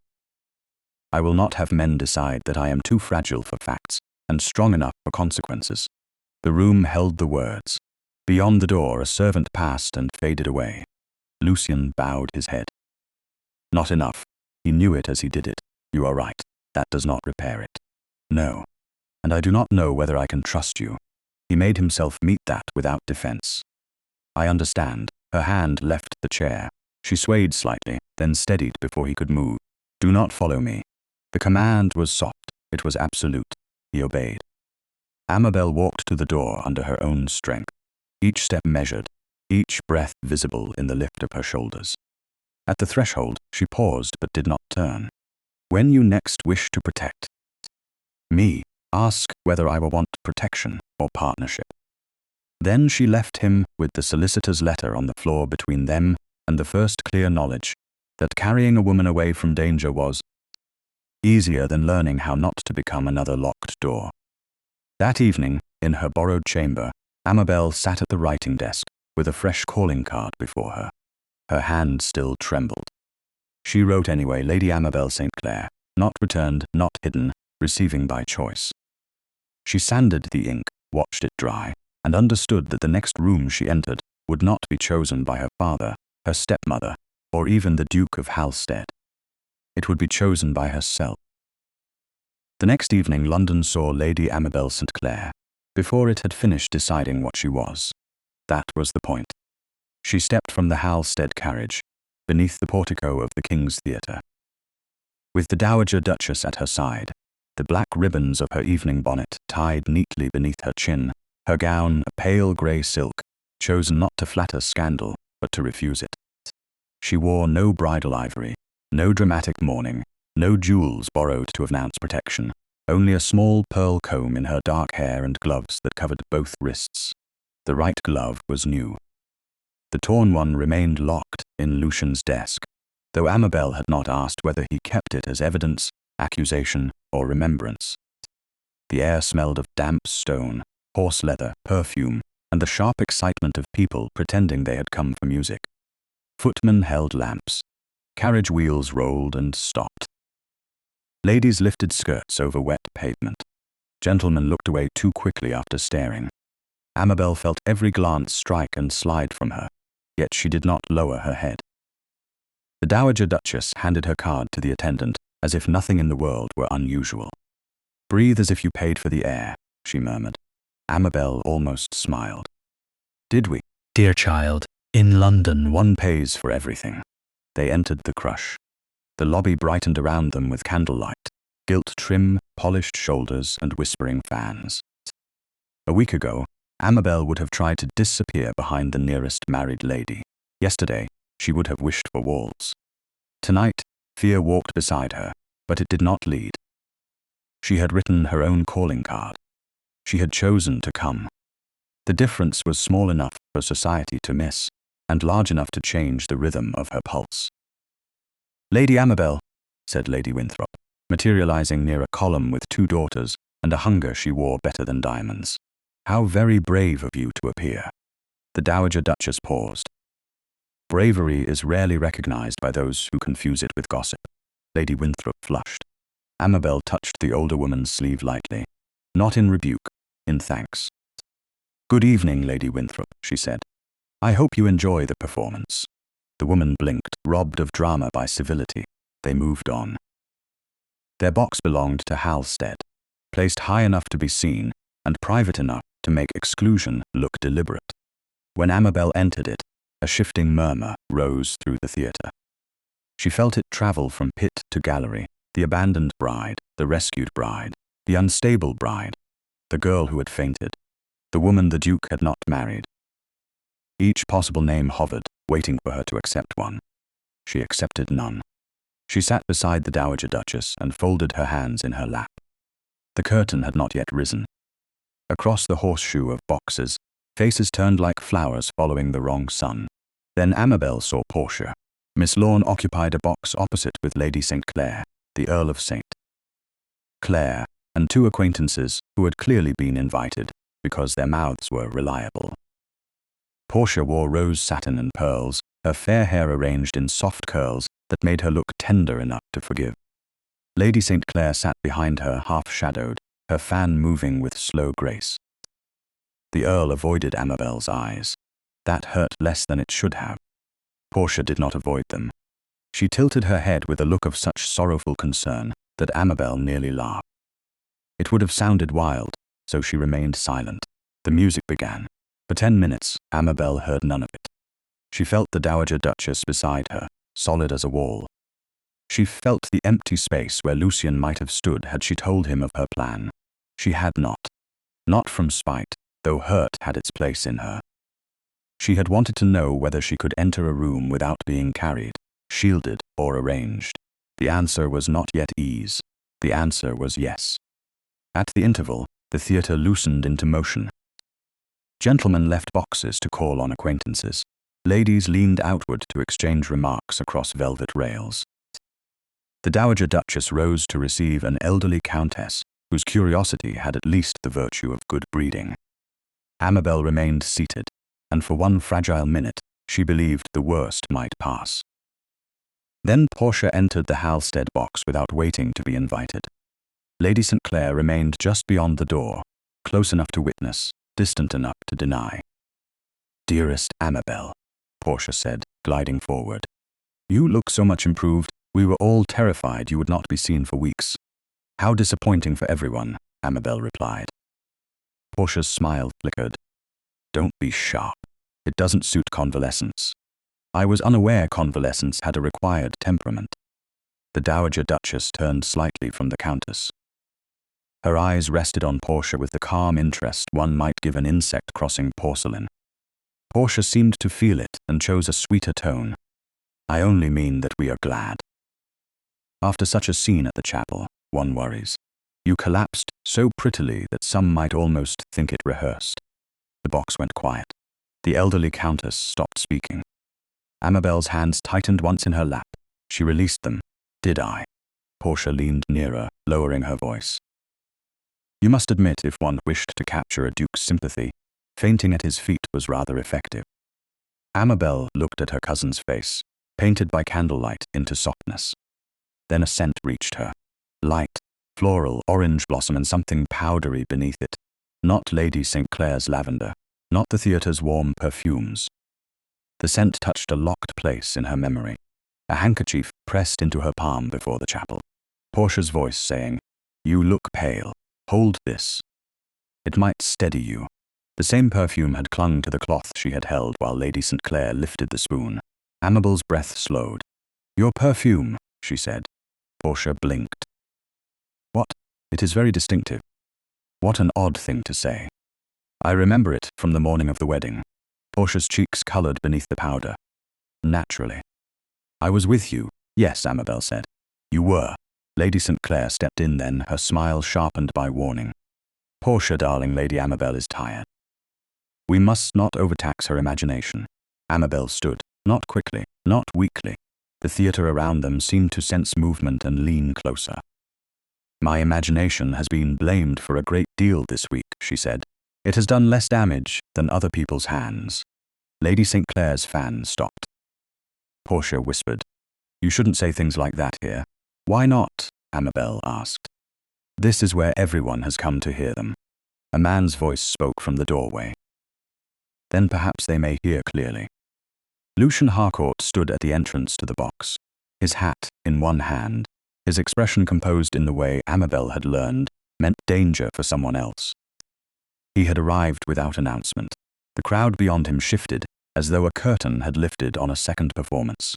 Portia took one step back. Lady St. Clare recovered first. Your Grace. What a pleasant surprise. We had not realized Lady Amabel was permitted out. Lucian did not look at her. His eyes were on Amabel. Not angry, not relieved exactly. Something more restrained and more difficult to bear. Lady Amabel permits herself, I believe. The sentence held apology without displaying it. Amabel felt it reach her, but she did not accept it too quickly. Your Grace, she said, did you come to remove me? No. His answer came at once. Then why? He glanced once at Portia and Lady St. Clare, then back to her. Because I heard you were here, and I was uncertain whether you wished to be alone before wolves who call themselves relations. Lady St. Clare drew herself up. This is insulting. It was intended to be accurate. A faint sound moved through the neighboring boxes.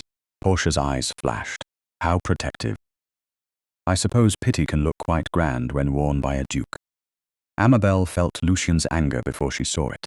It gathered in him like winter light, bright and cold. Yet he did not answer Portia. He looked at Amabel and asked, low enough that only those in the box could hear, Do you wish me to stay or leave? The question undid her more than defense would have done. He could have commanded the room. He could have cut Portia to ribbons with rank. He could have taken Amabel's arm and made her safety another spectacle. Instead, he left the next movement to her. The Dowager Duchess watched from the side, her face still, her eyes bright. Lady St. Clare waited for Amabel to fail. Portia waited for her to hide. Amabel turned toward Lucian. Stay, she said. Her voice was quiet, but it carried. But beside me, not before me. Something changed in his face. Not a smile, not softness, recognition. He bowed not to the room, but to her. As you wish. He stepped into the box and stood at her side, leaving space between them because space had become part of trust. Amabel turned back to Portia. You said I collapsed prettily. Next time you describe it, remember that I also stood again. Portia's mouth parted. No answer came. Lady St. Clare took her niece by the arm. We have disturbed Lady Amabel enough. No, the Dowager Duchess said. You have revealed quite enough. They left under more eyes than they had expected. The interval ended soon after, but the theatre did not truly return to the music.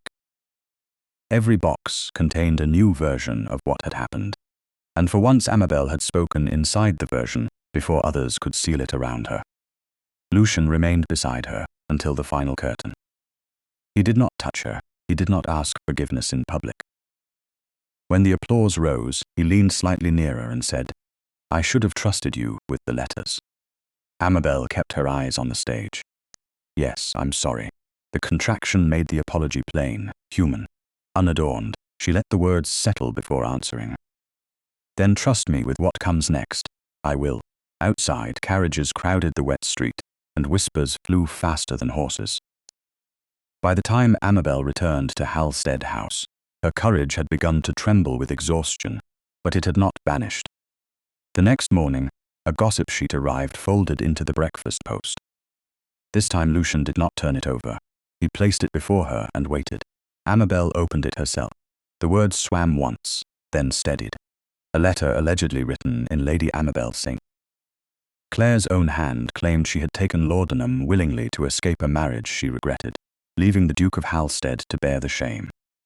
London had found its next story. This one had ink, a signature, and the shape of a lie prepared long before the opera. The forged letter was worse because it sounded almost like a lady.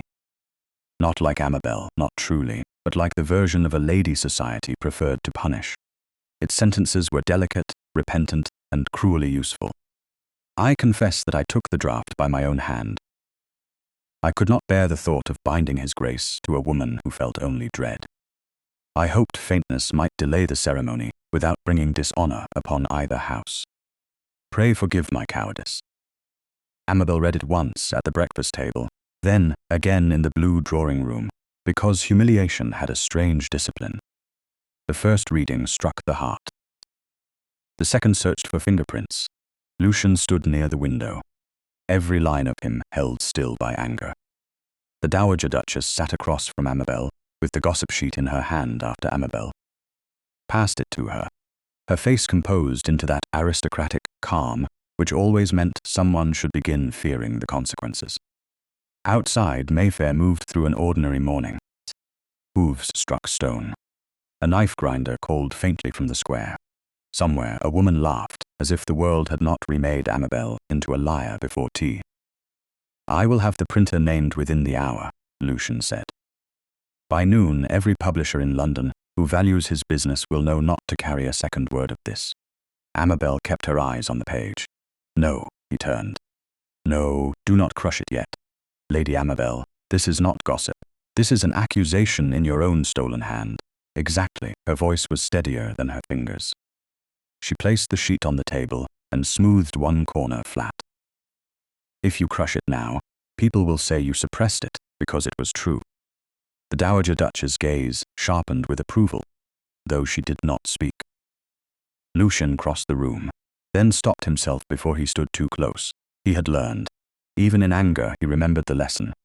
What do you see? He asked. That question did what protection had not. It gave her room. Amabel drew the paper nearer. The words are wrong. In what way? They are too graceful where I would be plain, and too meek where I would be silent. Her mouth tightened. Whoever wrote this believes guilt sounds prettier when it bows. The Dowager Duchess leaned forward. And the hand?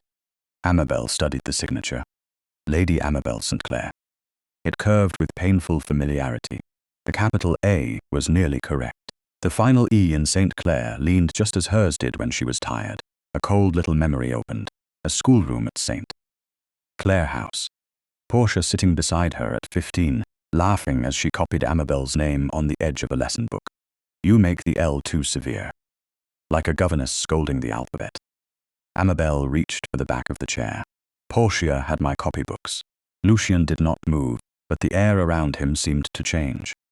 From when? From our lessons. After my mother died, Lady St. Clare said Portia should join my instruction, because it would make us sisters in everything but blood. She gave a small, humorless breath. Portia used to imitate signatures when she was bored. Mine, my father's, even Lady St. Clare's. She said it was a talent. Lady St. Clare said talents were useful when properly guided. Can you prove she kept the books? Not yet. Then we find them. We? She asked, and the word held more than a grammar. He understood. We, he said again. If you permit it.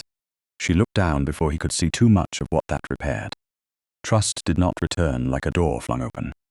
It came like light beneath a curtain, narrow but real. There is more, she said. The phrase about binding his grace.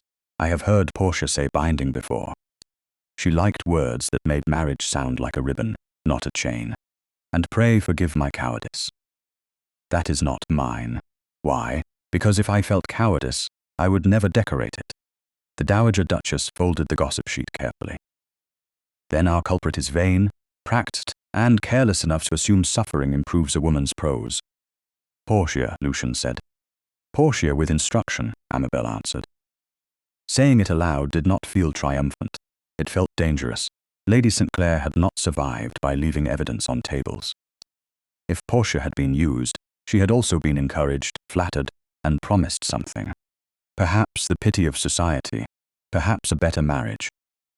Perhaps even the chance to become the bride who should have stood where Amabel had fallen. A knock came. The butler entered with a salver, and a note sealed in black wax. He bowed first to Lucian, then to the Dowager Duchess, then with careful respect to Amabel. That last courtesy steadied her more than he could have known. From the Earl of St. Clare, your grace. Lucian took it, but this time he did not open it.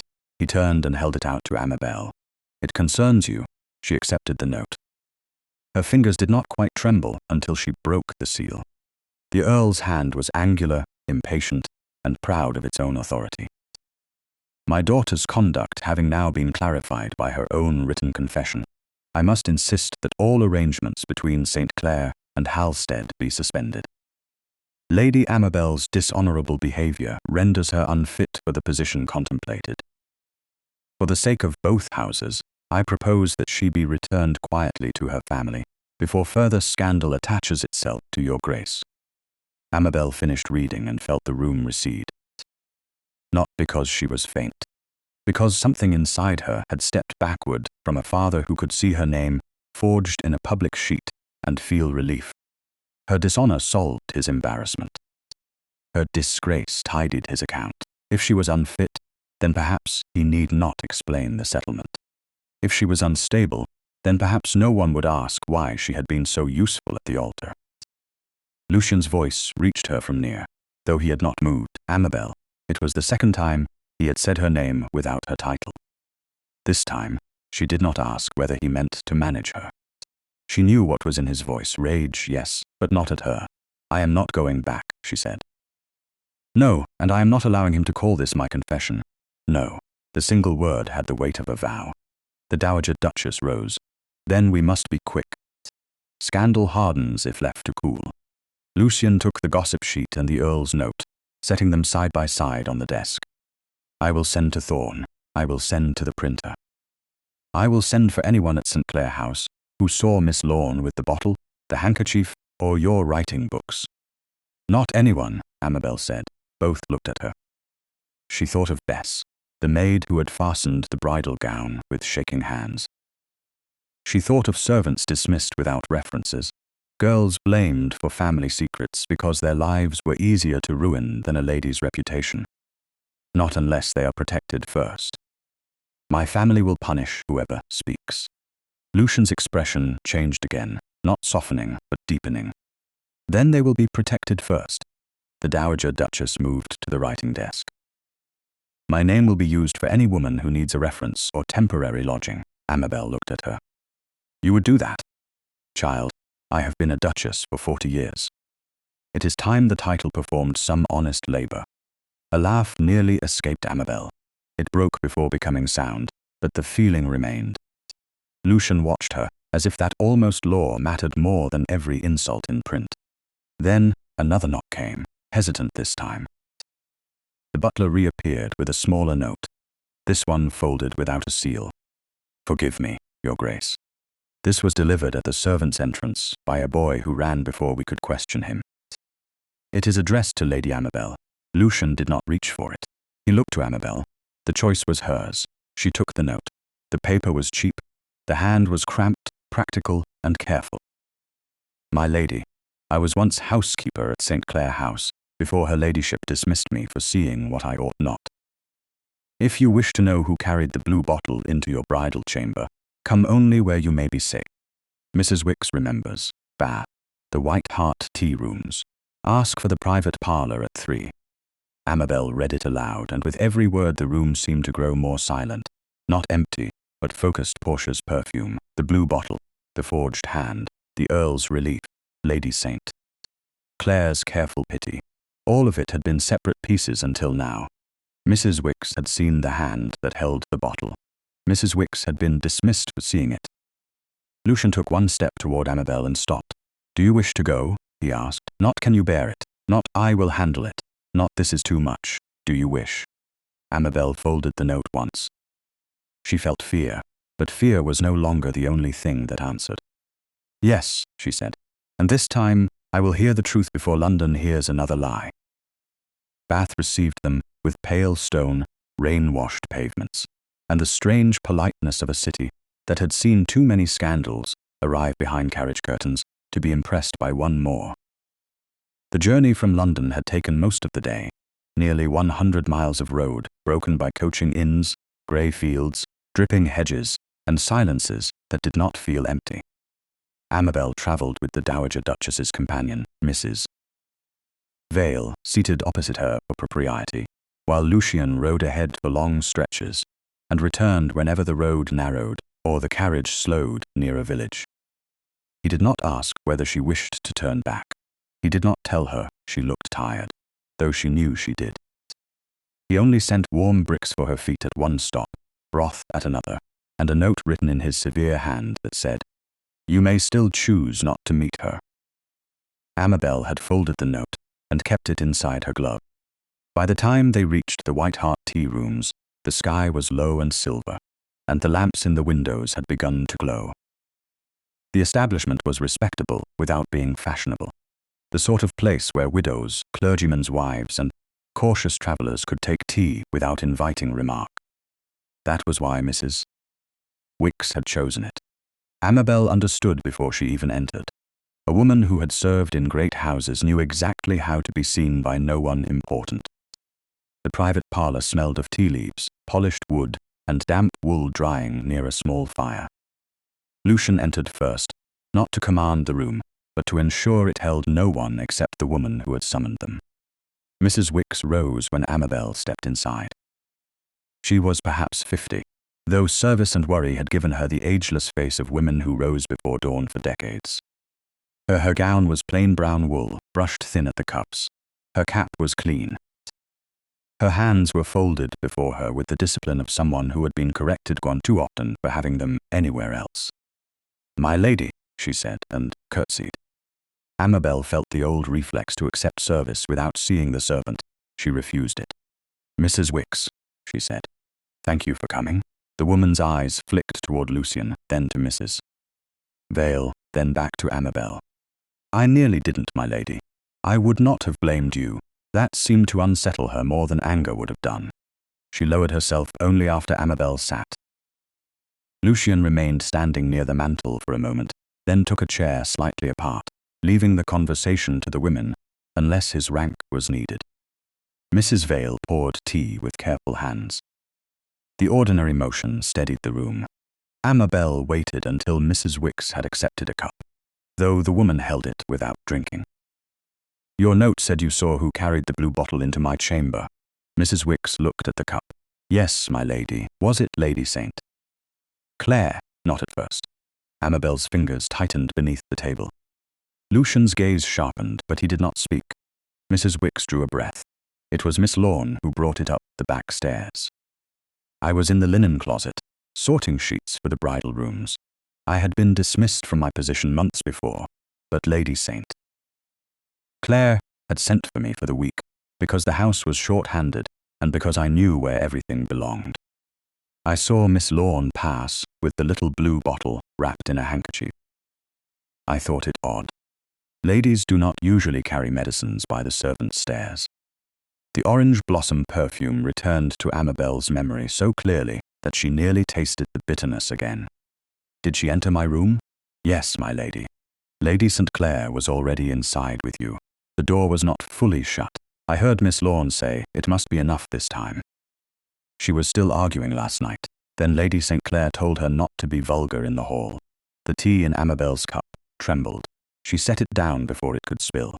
'This time,' she repeated, Mrs. Wicks's face tightened with regret. There had been smaller doses before. Not every day.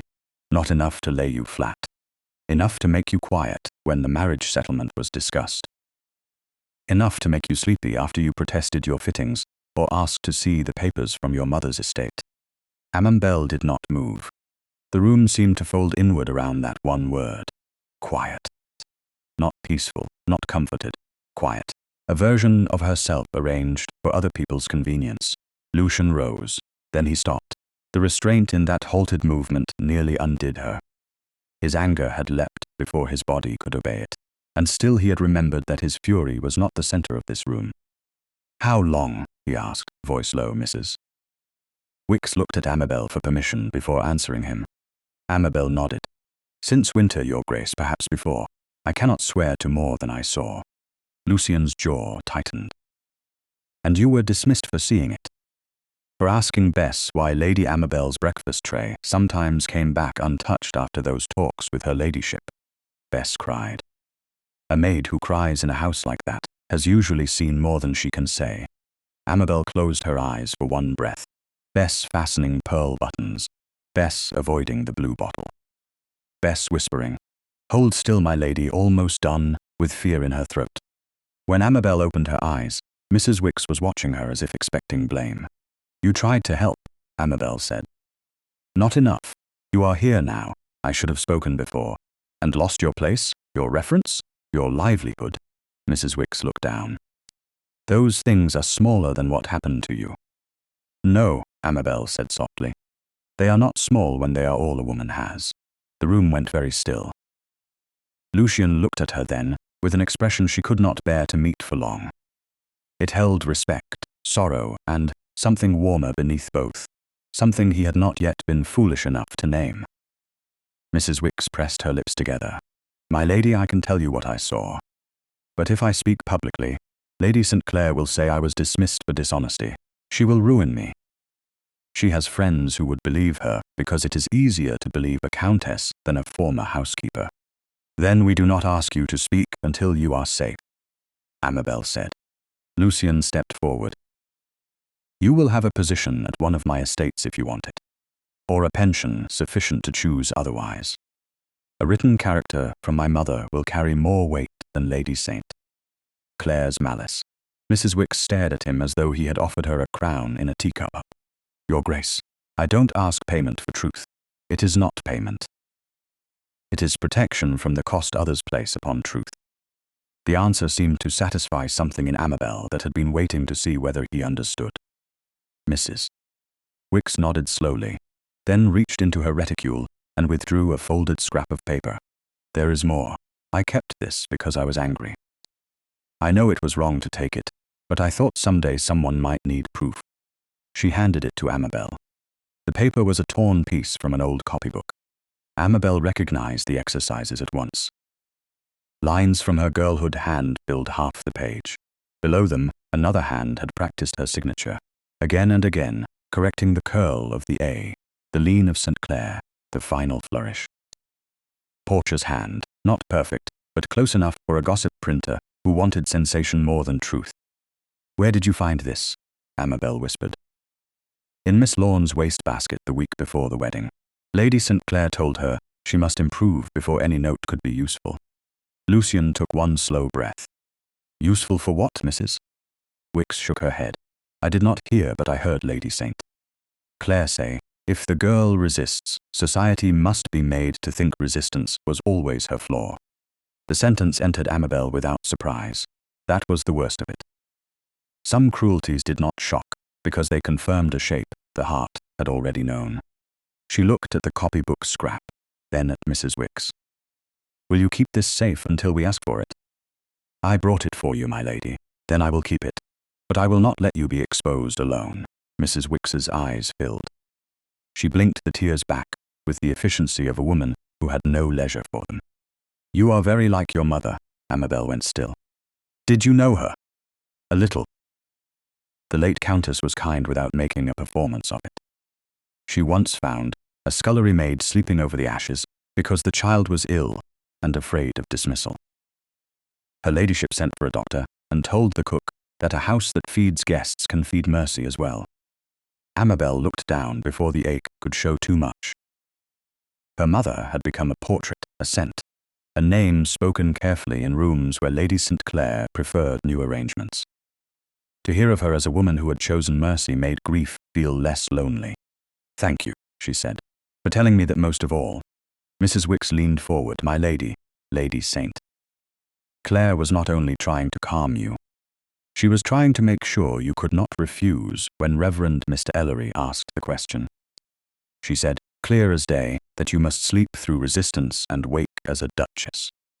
Lucian turned away toward the window. His hand closed at his side, then opened. When he faced them again, his composure had returned, but his eyes had not. They were bright with controlled fury. "That will not happen again." Amabel believed him, more dangerously she wanted to.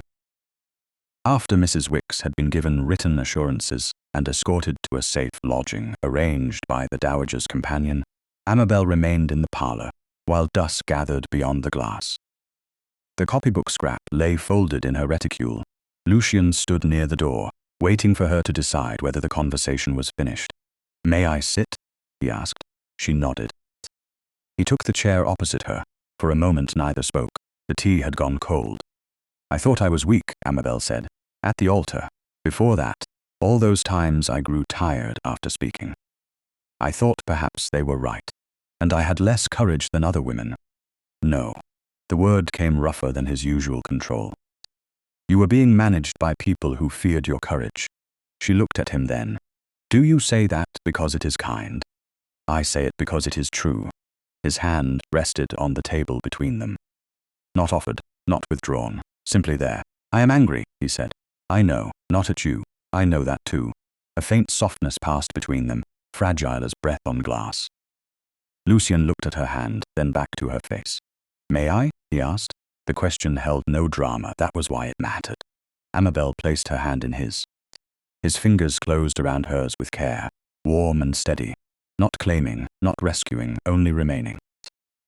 For the first time since she had sewn words into a glove by candlelight, Amabel allowed herself to feel not safe exactly, but less alone in the danger. And when Lucian lifted her hand, only enough to acknowledge it, before letting her go, she understood that some forms of tenderness did not ask a woman to vanish into them. They gave her room to stay. The invitation arrived in London before Amabel did, which told her more than the wording ever could. By the time the Halstead carriage returned from St. Clare House had already sent a stiff cream card, requesting Lady Amabel's attendance at a family dinner in honour of Miss Portia Lorne's forthcoming betrothal to Viscount Meryton. The ink was elegant. The insult was clearer. Lady St. Clare meant to display Portia in ivory silk, surrounded by approval, while Amabel entered as the ruined bride, expected either to hide or to be pitied.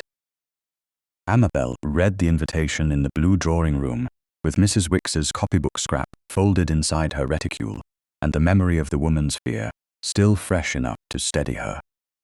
Lucian stood by the window, his face turned toward the square, though she knew his attention had not left the paper in her hand. The Dowager Duchess was silent for so long that the fire became louder than the room. "You need not go," Lucian said at last. Amabel looked up. "That is not the question. Then what is? Whether I can bear letting her decide how I am spoken of in the house where I was silenced." He turned from the window. "It is a trap. Yes, Lady St. Clare will have chosen every guest for usefulness. Yes. Portia will want you provoked, probably, and your father will count your discomfort as evidence." Amabel folded the card once, precisely along its center. "Then I must give him different evidence." Lucian's expression tightened, not with disapproval, with the effort of not protecting her by command. "What do you need from me?" The question entered her quietly, and some of the hard place inside her eased. "Your presence," she said. "Not your voice, unless I ask for it. You have it. And if I falter, then I will stand near enough for you to know you are not alone, and far enough for them to know you are not being managed." The Dowager Duchess set down her tea. "At last my son says something useful." Lucian glanced at his mother, but Amabel saw the corner of his mouth almost move. It was not happiness. Not in such a room, not before such a night. Yet it was something human enough to make courage less lonely. St. Clare House glittered that evening, as if debt, deceit, and desperation could be polished into respectability by candlelight. Every mirror had been cleaned, every lamp had been trimmed. The hall smelled of hothouse flowers that cost too much, and lavender water that belonged to Lady St. Clare like a signature. Amabel entered on Lucian's arm, not because she required support, but because society understood symbols more readily than truth. He did not cover her hand with his. He let her hand rest where she placed it. The difference mattered. The butler announced them. Conversation thinned. In the drawing-room, the Earl of St. Clare stood beside the mantel with Viscount Meryton, a pleasant young man whose mild face suggested, He had been told only the version of events designed for men who preferred not to question dinner invitations. Lady St. Clare sat near a table arranged with white roses and silver candlesticks. Portia stood beside her in ivory silk. Not bridal, technically. London would call it cream if challenged. But under candlelight, the color glowed with deliberate memory. Amabel felt Lucian notice it. His arm became still beneath her fingers. Lady Amabel, Lady St. Clare said, rising with a smile of tender injury. How brave of you to come. You invited me, Amabel said. I assumed you wished me well enough to appear. A few guests lowered their eyes to hide interest. Portia came forward, all soft curls and shining sympathy. Dearest cousin, you look almost recovered. Isn't it wonderful, Aunt Maris? She is standing so steadily. The line was bait, sweetened for witnesses. Amabel gave her a calm smile. Practice helps. Portia's eyes narrowed for less than a second. We are celebrating happier matters tonight. Lord Meryton has been most kind. The Viscount bowed toward Amabel. I hope to be worthy of the honor. A rare ambition, Lucian said. Keep it. Lord Meryton looked startled, then pleased, uncertain whether he had been complimented or warned. Dinner was announced before the silence could ripen. At table, Lady St. Clare placed Amabel halfway down, not beside her father, not near Lucian, and not low enough to appear openly insulting. It was the sort of placement that turned etiquette into a blade. Lucian, ranked too high to be manipulated without obvious impropriety, was seated near the hostess. From across the table, Amabel could feel his gaze return to her again and again, not rescuing, only witnessing. The meal moved through soup, fish, and polite little cruelties. Lady St. Clare spoke of the delicacy of young ladies' nerves. The Earl praised daughters who accepted guidance. Portia laughed lightly at every remark that made obedience sound charming. Amabel ate enough to avoid notice and said little. Silence had once been her prison. Tonight, she used it as a listening post. Near the second course, Portia lifted her glass. I must make a toast, she said, before any gentleman could claim the privilege. To family, who forgives us when we are weak, and to dear Amabel's recovery, after such a distressing public episode. Poor dear Amabel. We are all so thankful she is well enough to join us, even if not quite well enough, yet to remember every circumstance clearly. The table went quiet with delight, disguised as concern. Amabel set down her fork. She did not look at Lucian. If she looked, she might borrow strength before proving she possessed some of her own. How generous, she said. Particularly from someone who remembers so much. Portia's smile held. I don't know what you mean. No? I had hoped you might help me. There are gaps in my memory of that morning, but you have been very precise about them. Lady St. Clare's fan opened. Amabel, this is not the occasion. You are right, Amabel said. It should never have become one. Yet here we are. A gentleman coughed. Lord Meryton looked at Portia, then at his plate. Portia leaned back as if wounded. I have only tried to defend you. People are saying terrible things. They're saying you wrote that letter. Did you believe them? I didn't want to. That is not an answer. The Earl's face darkened. Amabel. It was the tone that had once ended every question. This time it ended nothing. Amabel turned to him. Father, did you believe I wrote it? His mouth tightened. The hand was remarkably like yours. Lucian's voice cut across the table, quiet and lethal. That was also not an answer. The Earl stiffened, but he did not rebuke a duke in his own dining room. Lady St. Clare rose slightly in her chair. Your Grace, surely this unhappy subject need not pollute Miss Lorne's evening. Then Miss Lorne should not have toasted it. Portia blushed. I did nothing wrong. Her reticule, which had been looped over the back of her chair, despite dinner etiquette having no use for such a thing at table, slipped as she turned. It struck the carpet with a soft sound. The clasp opened. A handkerchief slid out first, edged in lace. The scent reached Amabel before the sight did. Orange blossom and powder. Then a small blue bottle rolled beneath the chair leg and stopped against Amabel's slipper. No one breathed. Amabel looked down at it. The room, the candles, the painted china, the white roses, Portia's ivory dress, her father's rigid face, Lady St. Clare's suspended fan, all of it narrowed to that little curve of blue glass. Lucian began to rise. Amabel lifted one hand. Without looking at him, he stopped. She bent and picked up the bottle herself. Her fingers did not shake, not visibly. "Is this the same remedy you carried into my bridal chamber?" she asked. Portia's face went blank. Blankness was guilt before it found costume. "No," you answered very quickly, "because it's absurd." Lady St. Clair stood.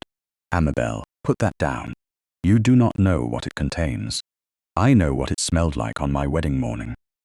Were faint and confused. "I was drugged and ignored." The word drugged moved around the table like a flame held too close to silk. Lord Meryton pushed back his chair, his mild face no longer mild. "Miss Lorne," Portia turned to him at once. "You can't think I would do such a thing. She has been strange for days. She was strange before the wedding. Ask anyone." "I am asking you," he said. The shift was small, but everyone heard it. Lady St. Clair came around the table with practiced distress. "This is monstrous. She must have taken it from my cabinet when she visited. Or perhaps from this house tonight. I have said from the beginning that Amabel's mind has fixed upon this fantasy. She has brought that bottle here to ruin Portia, because she cannot bear another woman's happiness." Amabel felt the blow. Not because she believed it, because others might. That had always been Lady St. Clair's genius. She did not need truth, only a story plausible enough for cowards. Lucian came to stand behind Amabel's chair, not between her and the room, behind. Near enough that she could feel the steadiness of him without surrendering her place. "Lady St. Clair," he said, "take care. No, Your Grace. You take care. Pity has made you blind. This girl collapsed at the altar, hid in your house, courted scandal at the opera, and now produces a bottle like a stage prop at my table.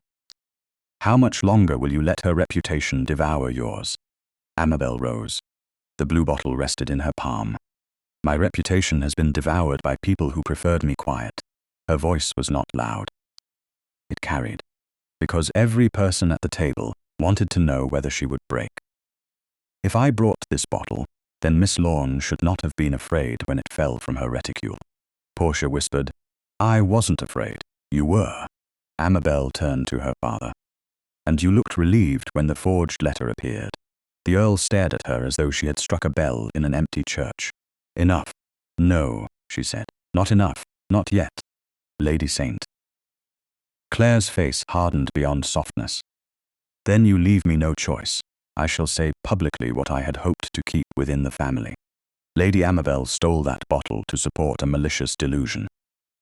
She is not safe in society, and she is certainly not safe near a duke whose name she has already endangered." The silence that followed was not the silence of defeat. It was the silence before doors opened. Lucian looked at Amabel. He did not ask aloud, but she understood the question. Did she want him to answer? Not yet. She closed her fingers around the bottle and met Lady St. Clair's eyes. "Then say it publicly," she said, "and I will answer publicly." Lady St. Clair went still. For the first time, she looked less like a countess defending order, and more like a woman who had realized the quiet girl had learned where the locks were. By midnight, the blue bottle rested on Lucian's desk at Halstead House, sealed in a small wooden box beside the forged letter, the copybook scrap Mrs. Wicks's statement, and the torn ivory glove that had begun the truth before any witness dared speak it. Amabel stood on the opposite side of the desk, with her hands folded before her, not because she was calm, but because stillness had become the only way to keep from shaking. The dinner at St. Clair House had ended without screaming, which somehow made it worse. Polite society could witness the near collapse of a lie, accept chocolate, request carriages, and still remember to thank its hostess. Lord Meryton had departed pale and uncertain, no longer looking at Portia as if she were a prize. The Earl had refused to meet Amabel's eyes. Lady St. Clair had smiled until every guest was gone. Then she had said, with no audience left to impress, "You will regret making me your enemy." Amabel had answered nothing. She had no wish to give that woman another sentence to twist. Now in Lucian's study, the fire burned low and the city outside lay quiet beneath a thin veil of fog. The Dowager Duchess had withdrawn only after ensuring Mrs. Wicks remained safely lodged under her protection.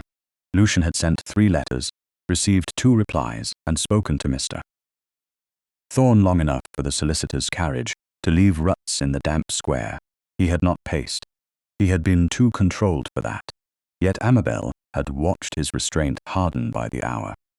"There is a way to end this quickly," he said at last. Amabel felt the words before she understood them. "What way?" "A special license." He did not soften the phrase. "The Archbishop's office can issue one. We can marry quietly in England, at a private chapel, with my mother present and every propriety observed. Once you are Duchess of Halstead, Lady St. Clare's power to reach you will be greatly reduced. Your father's claim over your person will end. Society will lose interest in whether you were suitable once you have become inevitable." The proposal was practical. That was why it wounded. Amabel looked at the papers on his desk. Every one of them said she had been used by people who called necessity love. "You wish to marry me to solve the scandal." Lucian's eyes lifted to hers. "No. Then, to silence it, to protect you from it." The old word moved between them. Protect, once it had felt like warmth. Now it could still feel like a door closing. She stepped back from the desk. "Do you hear yourself?" His expression changed, not in anger, but in recognition that he had stepped onto dangerous ground and might not deserve safe passage. "I hear that you are tired.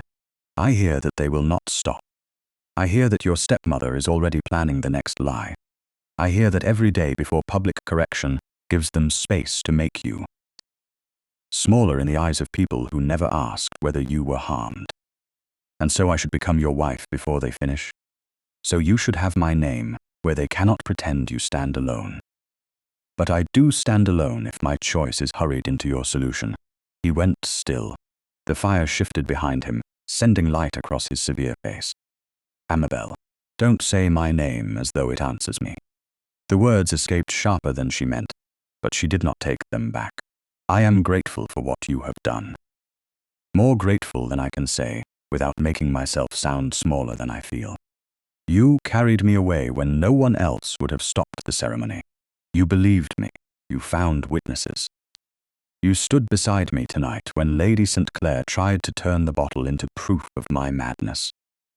But I will not be married in shadow, so that society may be spared the discomfort of hearing why I fell." Lucian turned toward the window. For a moment, he looked less like a duke than a man who had reached for the right thing with the wrong hand. "I thought I had learned. So did I. That hurt him." She saw it and almost softened. Love, if that was what this trembling and terrible tenderness had become, made mercy dangerous. It tempted her to comfort him before she had defended herself. She would not do it. At St. Clare House, she said, "When I picked up the bottle, you stopped because I lifted my hand. Do you know what that meant to me? I hoped it meant I had not failed you again. It meant I had room to speak. Do not take that room away now because the next step frightens you." He looked back at her. "It does frighten me." The confession was so plain that it quieted her. Lucian Harcourt did not offer fear to rooms. He mastered rooms so no one saw it. Yet there it was, stripped of rank and polish. "I can endure being hated," he said. "I can endure being called cold, arrogant, ruthless, or worse. I have been called those things by better people than those who dined at St. Clare House tonight. What I find difficult is watching you remain exposed to people who mistake cruelty for judgment and gossip for law." Amabel's anger did not vanish. It changed shape. "Then stand with me while I am exposed.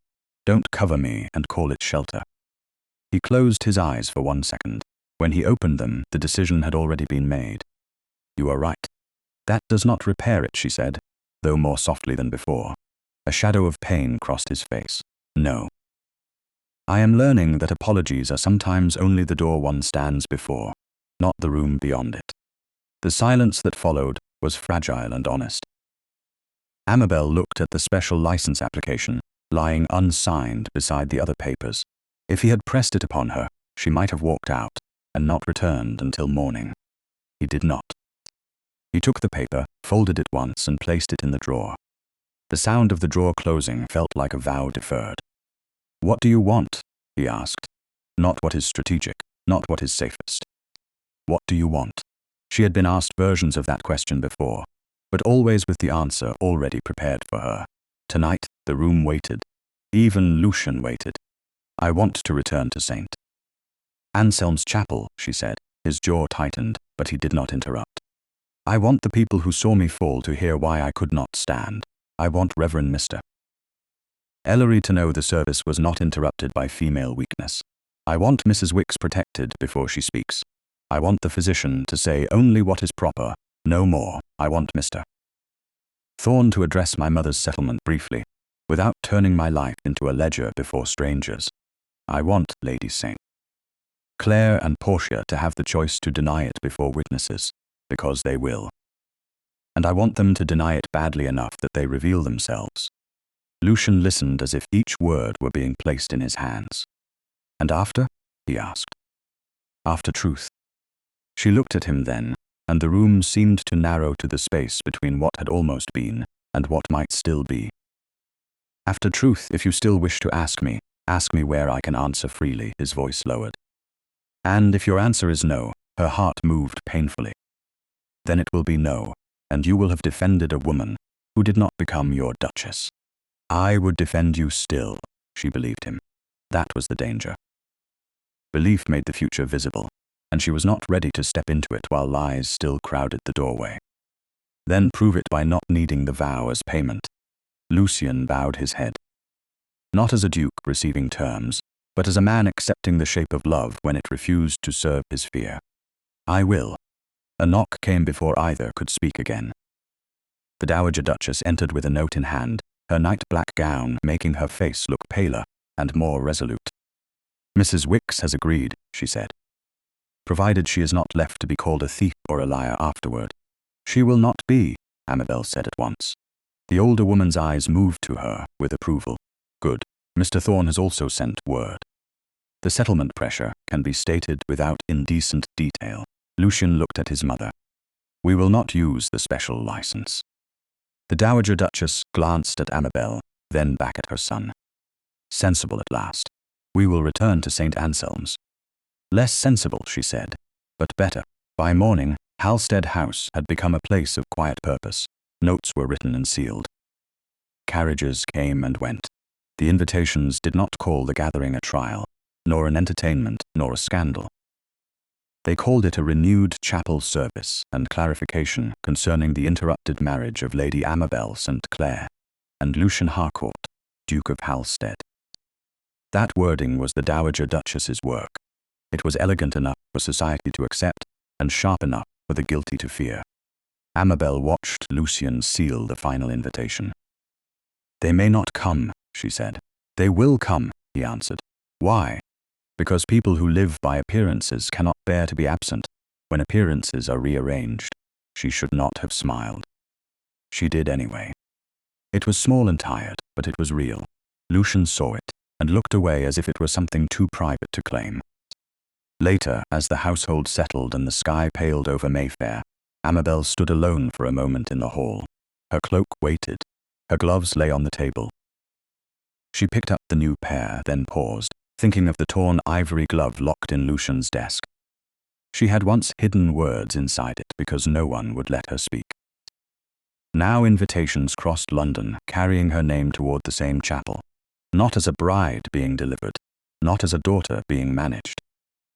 As a woman returning to the place where her silence had been mistaken for consent. When Lucian came to the hall, he did not offer his arm immediately. He waited. Amabel looked at the open door, the carriage beyond, and the grey morning that would carry them toward judgment. Then she placed her gloved hand on his sleeve, by choice. "Beside me," she said. "Always," he answered, and this time the word did not sound like possession. It sounded like a man learning where to stand. St. Anselm's chapel looked smaller when Amabel entered it by choice. The candles were the same. The carved pews, the white stone aisle, the altar where Reverend Mr. Ellery waited with his prayer book closed. All stood exactly where they had stood on the morning she had fallen. Yet the place no longer seemed built to swallow her. It held witnesses, not masters. That was the difference. The first time 300 guests had gathered to watch her become useful. This time, nearly as many had come because curiosity was stronger than courtesy, and because no one in London could resist a scandal that had dared invite them back to its birthplace. Silk rustled. Fans lifted. Gentlemen turned their hats in gloved hands. Ladies leaned close enough to murmur, then straightened when they saw the Duke of Hal-stead beside her. Lucian did not lead her. He did not hurry her. His arm was there because she had placed her hand upon it, outside the chapel door, and the moment her fingers loosened, he let them. The Dowager Duchess walked behind them, with Mrs. Wicks at her side, dressed plainly, but with the unmistakable protection of a great lady's presence. Mr. Thorne stood near the front, sober and precise. Dr. Fenwick waited near the vestry, his expression grave. The Earl of St. Clare sat in the first pew, rigid with a father's authority emptied of tenderness. Lady St. Clare was beside him in violet silk, veiled just enough to look wounded and visible enough to be admired. Portia Lorne sat one row behind, pale, jeweled, and trapped by every eye that knew about the blue bottle, even if no one yet admitted it. Amabel felt the weight of them all. Then she felt the smaller, steadier weight of the folded copybook scrap inside her glove. She took one more step, then another. At the front of the chapel, Lucian stopped before Reverend Mr. Ellery and turned to face the congregation. He did not raise his voice. He did not need to. You were invited here because a ceremony was interrupted in this chapel, and because rumor has been permitted to explain what truth had not yet been allowed to say. On that morning, Lady Amabel St. Clare could not answer for herself. I ended the service for that reason alone. No vow was refused, no bride was abandoned, no consent was given. A murmur moved through the pews, quick and hungry. Lucian waited until it died. Before any renewed service can be considered, the truth of that interruption must be heard. Lady St. Clare rose halfway. Your Grace, this is highly improper. The Dowager Duchess looked at her. Sit down, Maris. The name spoken without title cut deeper than any shout. Lady St. Clare sat. Reverend Mr. Ellery opened the prayer book, then closed it again with visible discomfort. I was present, he said. I can confirm that Lady Amabel was not able to speak the vow. His Grace stopped the service before any binding promise was made. Amabel looked at him with gratitude she had not expected to feel. He had been frightened that day, but he was not frightened enough now to lie. Dr. Fenwick stepped forward next. I will speak only as a physician and only within propriety. Lady Amabel's condition following the interrupted ceremony was consistent with more than ordinary nervous faintness. Her symptoms suggested a composing draught, taken in an amount not suited to her strength. Lady St. Clare's fan snapped open. Suggested, she repeated softly, but the word carried. Not proved. Mrs. Wicks flinched. Amabel saw it. She also saw Lucian shift, then still himself. This was her moment, not his. Amabel turned and held out her hand toward the former housekeeper. Mrs. Wicks, please. The woman walked forward with the courage of someone who expected to pay for every step. She curtsied to the chapel, then looked at Amabel rather than at the rank surrounding her. I saw Miss Lorne carry a blue bottle up the back stairs on the morning of the wedding, she said. Lady St. Clare was already in Lady Amabel's chamber. I heard Miss Lorne say it must be enough this time because Lady Amabel had argued the night before. The chapel stirred. Portia's face went white. She's lying, Portia whispered. The sound was small, but silence made it public. Mrs. Wicks lifted her chin. I lost my position once for saying less than that. Amabel took the copybook scrap from her glove and handed it to Mr. Thorne. The solicitor stepped forward. This paper was preserved by Mrs. Wicks before the wedding. It contains practice attempts at Lady Amabel's signature in a hand not her own. I have compared it to the printed letter circulated in the gossip sheet. The resemblance is significant. Significant? Lady St. Clare said. What a convenient word. Not proof, not guilt. Only suggestion upon suggestion. Lucian's voice was quiet. Lady Amabel also has the bottle that fell from Miss Lorne's reticule at your dinner. The chapel turned as one toward Portia. She stood abruptly. It was mine, yes. It was only a remedy. Aunt Maris gave it to me. I didn't know what she planned. I didn't write anything except what she told me to practice. Lady St. Clare went utterly still. For 1 second, her face showed not fear, but contempt for a weak instrument breaking too soon. Then her performance returned, swift and polished. Portia is overwrought. He doesn't know what she's saying. Portia laughed once, a small cracked sound with no amusement in it. Don't you dare. You said, if Amabel looked unstable, no one would ask why her mother's settlement had to be hurried. You said the Duke would need a bride too quickly to question anything. You said I might have my chance if she ruined herself. The Earl stood. Enough. The word rang through the chapel, but it no longer possessed the power to end a conversation, Mr. Thorne bowed slightly. Regarding the late Countess of St. Clair's settlement, I will say only this. There was improper pressure surrounding its anticipated transfer. The matter will be handled separately and privately, but not invisibly. The Earl's face folded inward, as if age had reached him all at once. Society heard enough. It did not need ledgers when shame had already found its owner. Lady St. Clair turned toward Amabel, with hatred stripped of lace. You ungrateful girl. You would destroy your family before these people? Amabel felt the old fear rise. It rose by habit, not by command. This time she did not obey it. She stepped into the center of the aisle, the exact place where Lucien had lifted her from the floor. No, she said. Her voice trembled once, then steadied. I did not destroy my family by refusing to be silenced. I did not shame this chapel by falling. I did not confess to a letter I never wrote. I was not fragile. I was not mad. I was not a liar. I was made quiet and then blamed for the silence. No one moved. Even the candles seemed still. Amabel turned to the pews, to the ladies who had whispered, the gentlemen who had believed what was convenient, the friends who had waited to see whether ruin would become entertaining. You may remember me as the bride who fell if you like, but remember the rest. I walked back. Lucien's face changed. Only Amabel saw how deeply, because only she knew how much restraint it cost him not to cross the space between them. He turned to Lady St. Clair, Portia, and the Earl. His voice was lower now, carrying not heat but sentence. House Halstead will receive no person who repeats a slander against Lady Amabel. No invitation from my house, my mother's house, or my estates will include those who assisted this falsehood or profited by it. Choose your friendships accordingly. The chapel understood. Social death did not always arrive with noise. Sometimes it came in the form of doors that would not open again. Lady St. Clair sat slowly, defeated not by apology but by exposure. Portia began to cry, but there was no innocence left for the tears to decorate. The Earl did not look at his daughter. That was his final failure, and, somehow, the one that freed her most. Reverend Mr. Ellery stepped forward, uncertain. Lady Amabel, your grace, shall the service proceed? The question settled over Amabel like a hand she could refuse. Lucien did not answer. He came to stand beside her, leaving space. May I stand where I failed to stand before? He asked. The chapel heard him. It was meant to.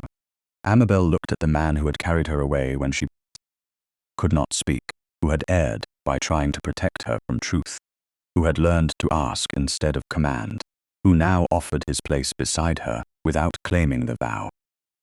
Her heart ached with the dangerous tenderness of choice. Yes, she said, not because I was carried out, because I have walked back.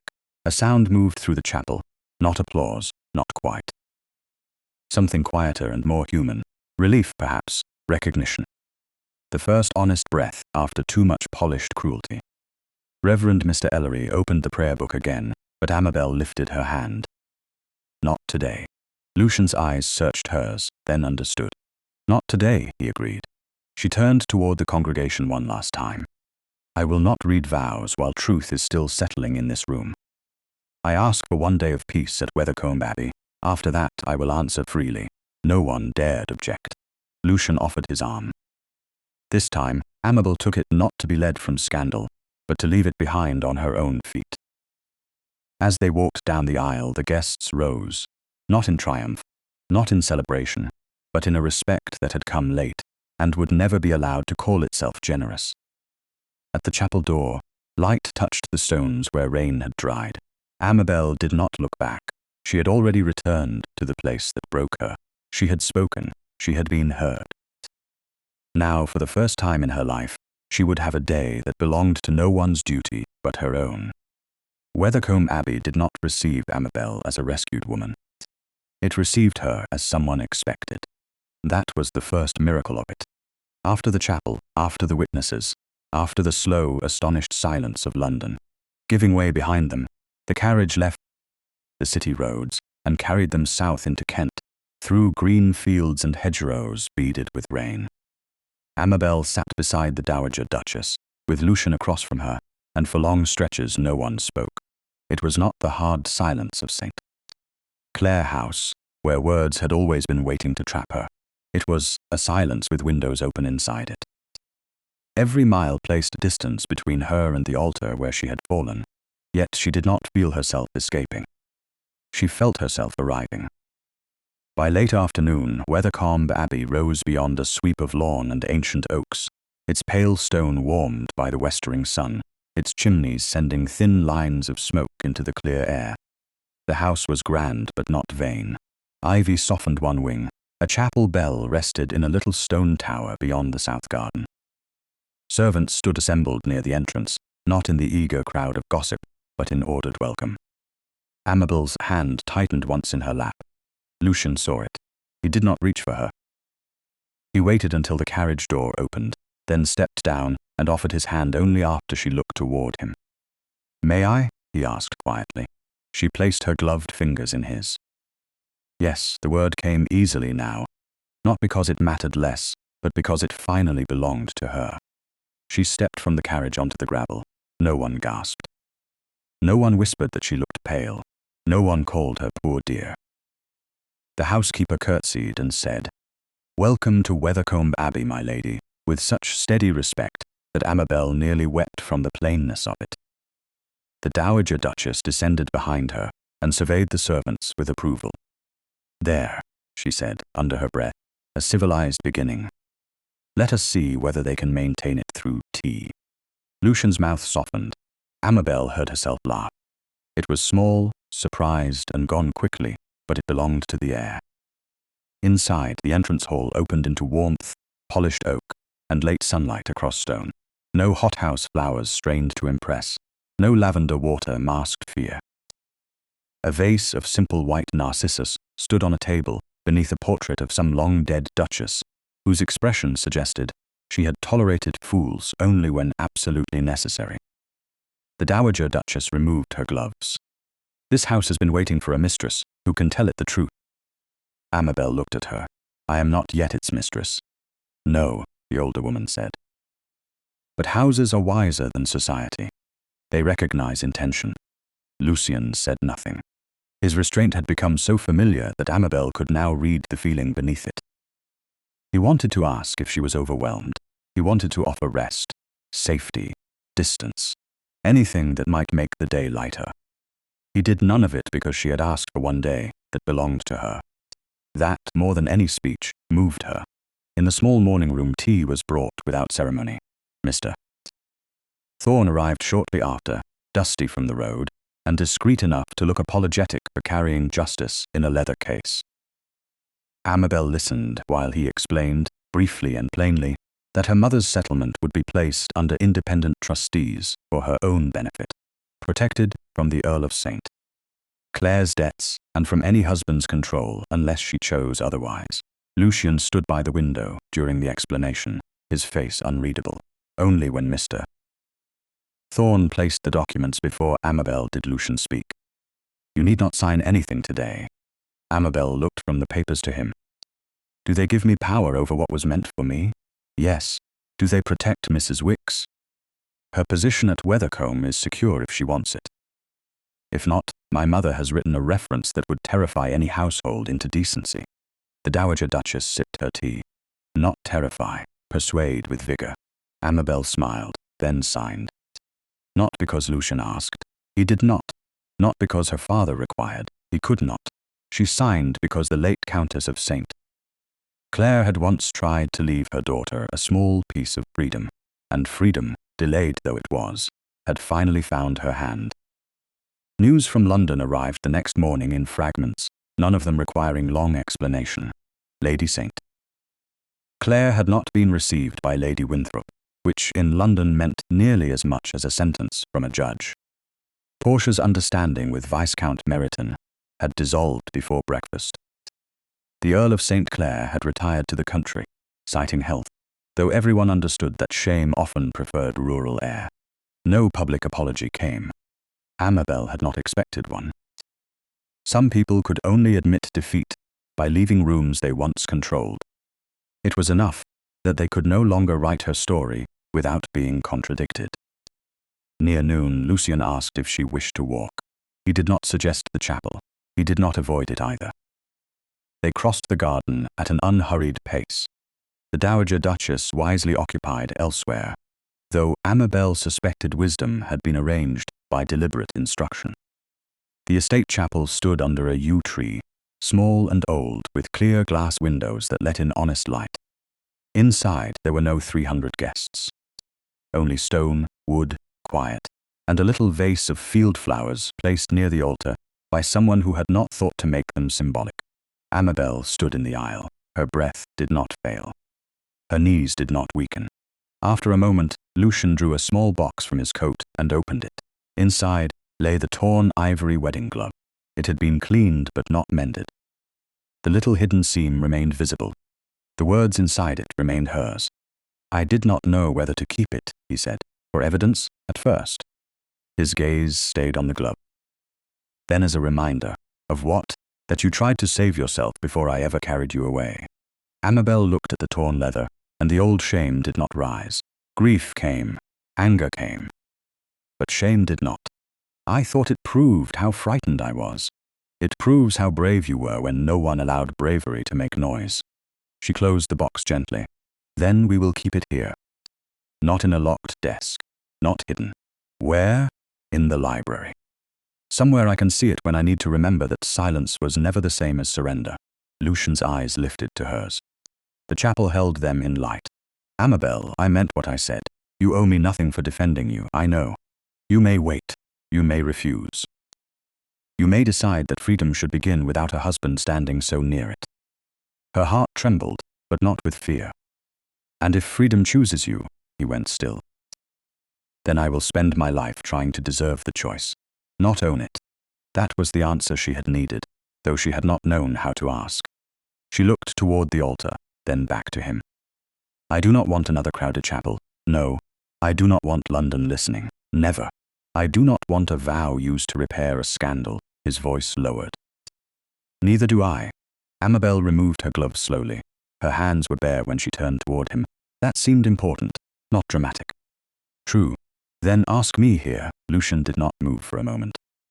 When he did not kneel as though making theatre of humility.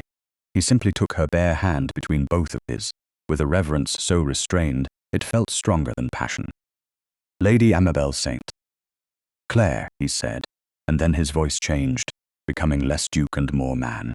"Amabel, will you marry me not because the world watched you fall, not because I carried you from it, and not because my name can shield yours, but because you wish me beside you when no one is watching at all?" Her eyes filled, but the tears did not humiliate her. They were only truth reaching the surface. "Yes," she said, "because I wish it." Reverend Mr. Ellery came from the village that afternoon with the Dowager Duchess, Mrs. Vale, Mr. Thorne, and the housekeeper as witnesses. It was not grand. It was not whispered over by London. No one looked at Amabel as if waiting for collapse. The vows were read in the little chapel while sunlight moved across the floor, and when the question came, she answered clearly. Lucian's hand remained steady around hers. When it was done, the Dowager Duchess kissed her cheek and said, "Duchess of Halstead suits you tolerably well." Amabel laughed through tears. "Only tolerably. I do not encourage vanity before dinner." Lucian looked at his mother. "You have encouraged worse, and survived it beautifully." Later, in the library, Amabel placed the torn ivory glove in a small glass case beside a shelf of her choosing. Lucian stood beside her, not too close, though now he had every right to be closer, and still asked with the smallest glance. She answered by taking his hand. "I carried you away once because you could not speak," he said. "I stand beside you now because you can." Beyond the windows, Weathercombe Abbey settled into evening. Somewhere in London, people would still be talking. They would change tones, revise memories, pretend they had always doubted the gossip. Amabel found that she did not care nearly as much as she had once imagined. The world had seen her fall. Let it. The people who mattered had seen her walk back. She removed her remaining glove, placed her bare hand in Lucian's, and left the library with him for the chapel garden, not as a bride rescued from her life, but as the woman to whom her life had finally been returned.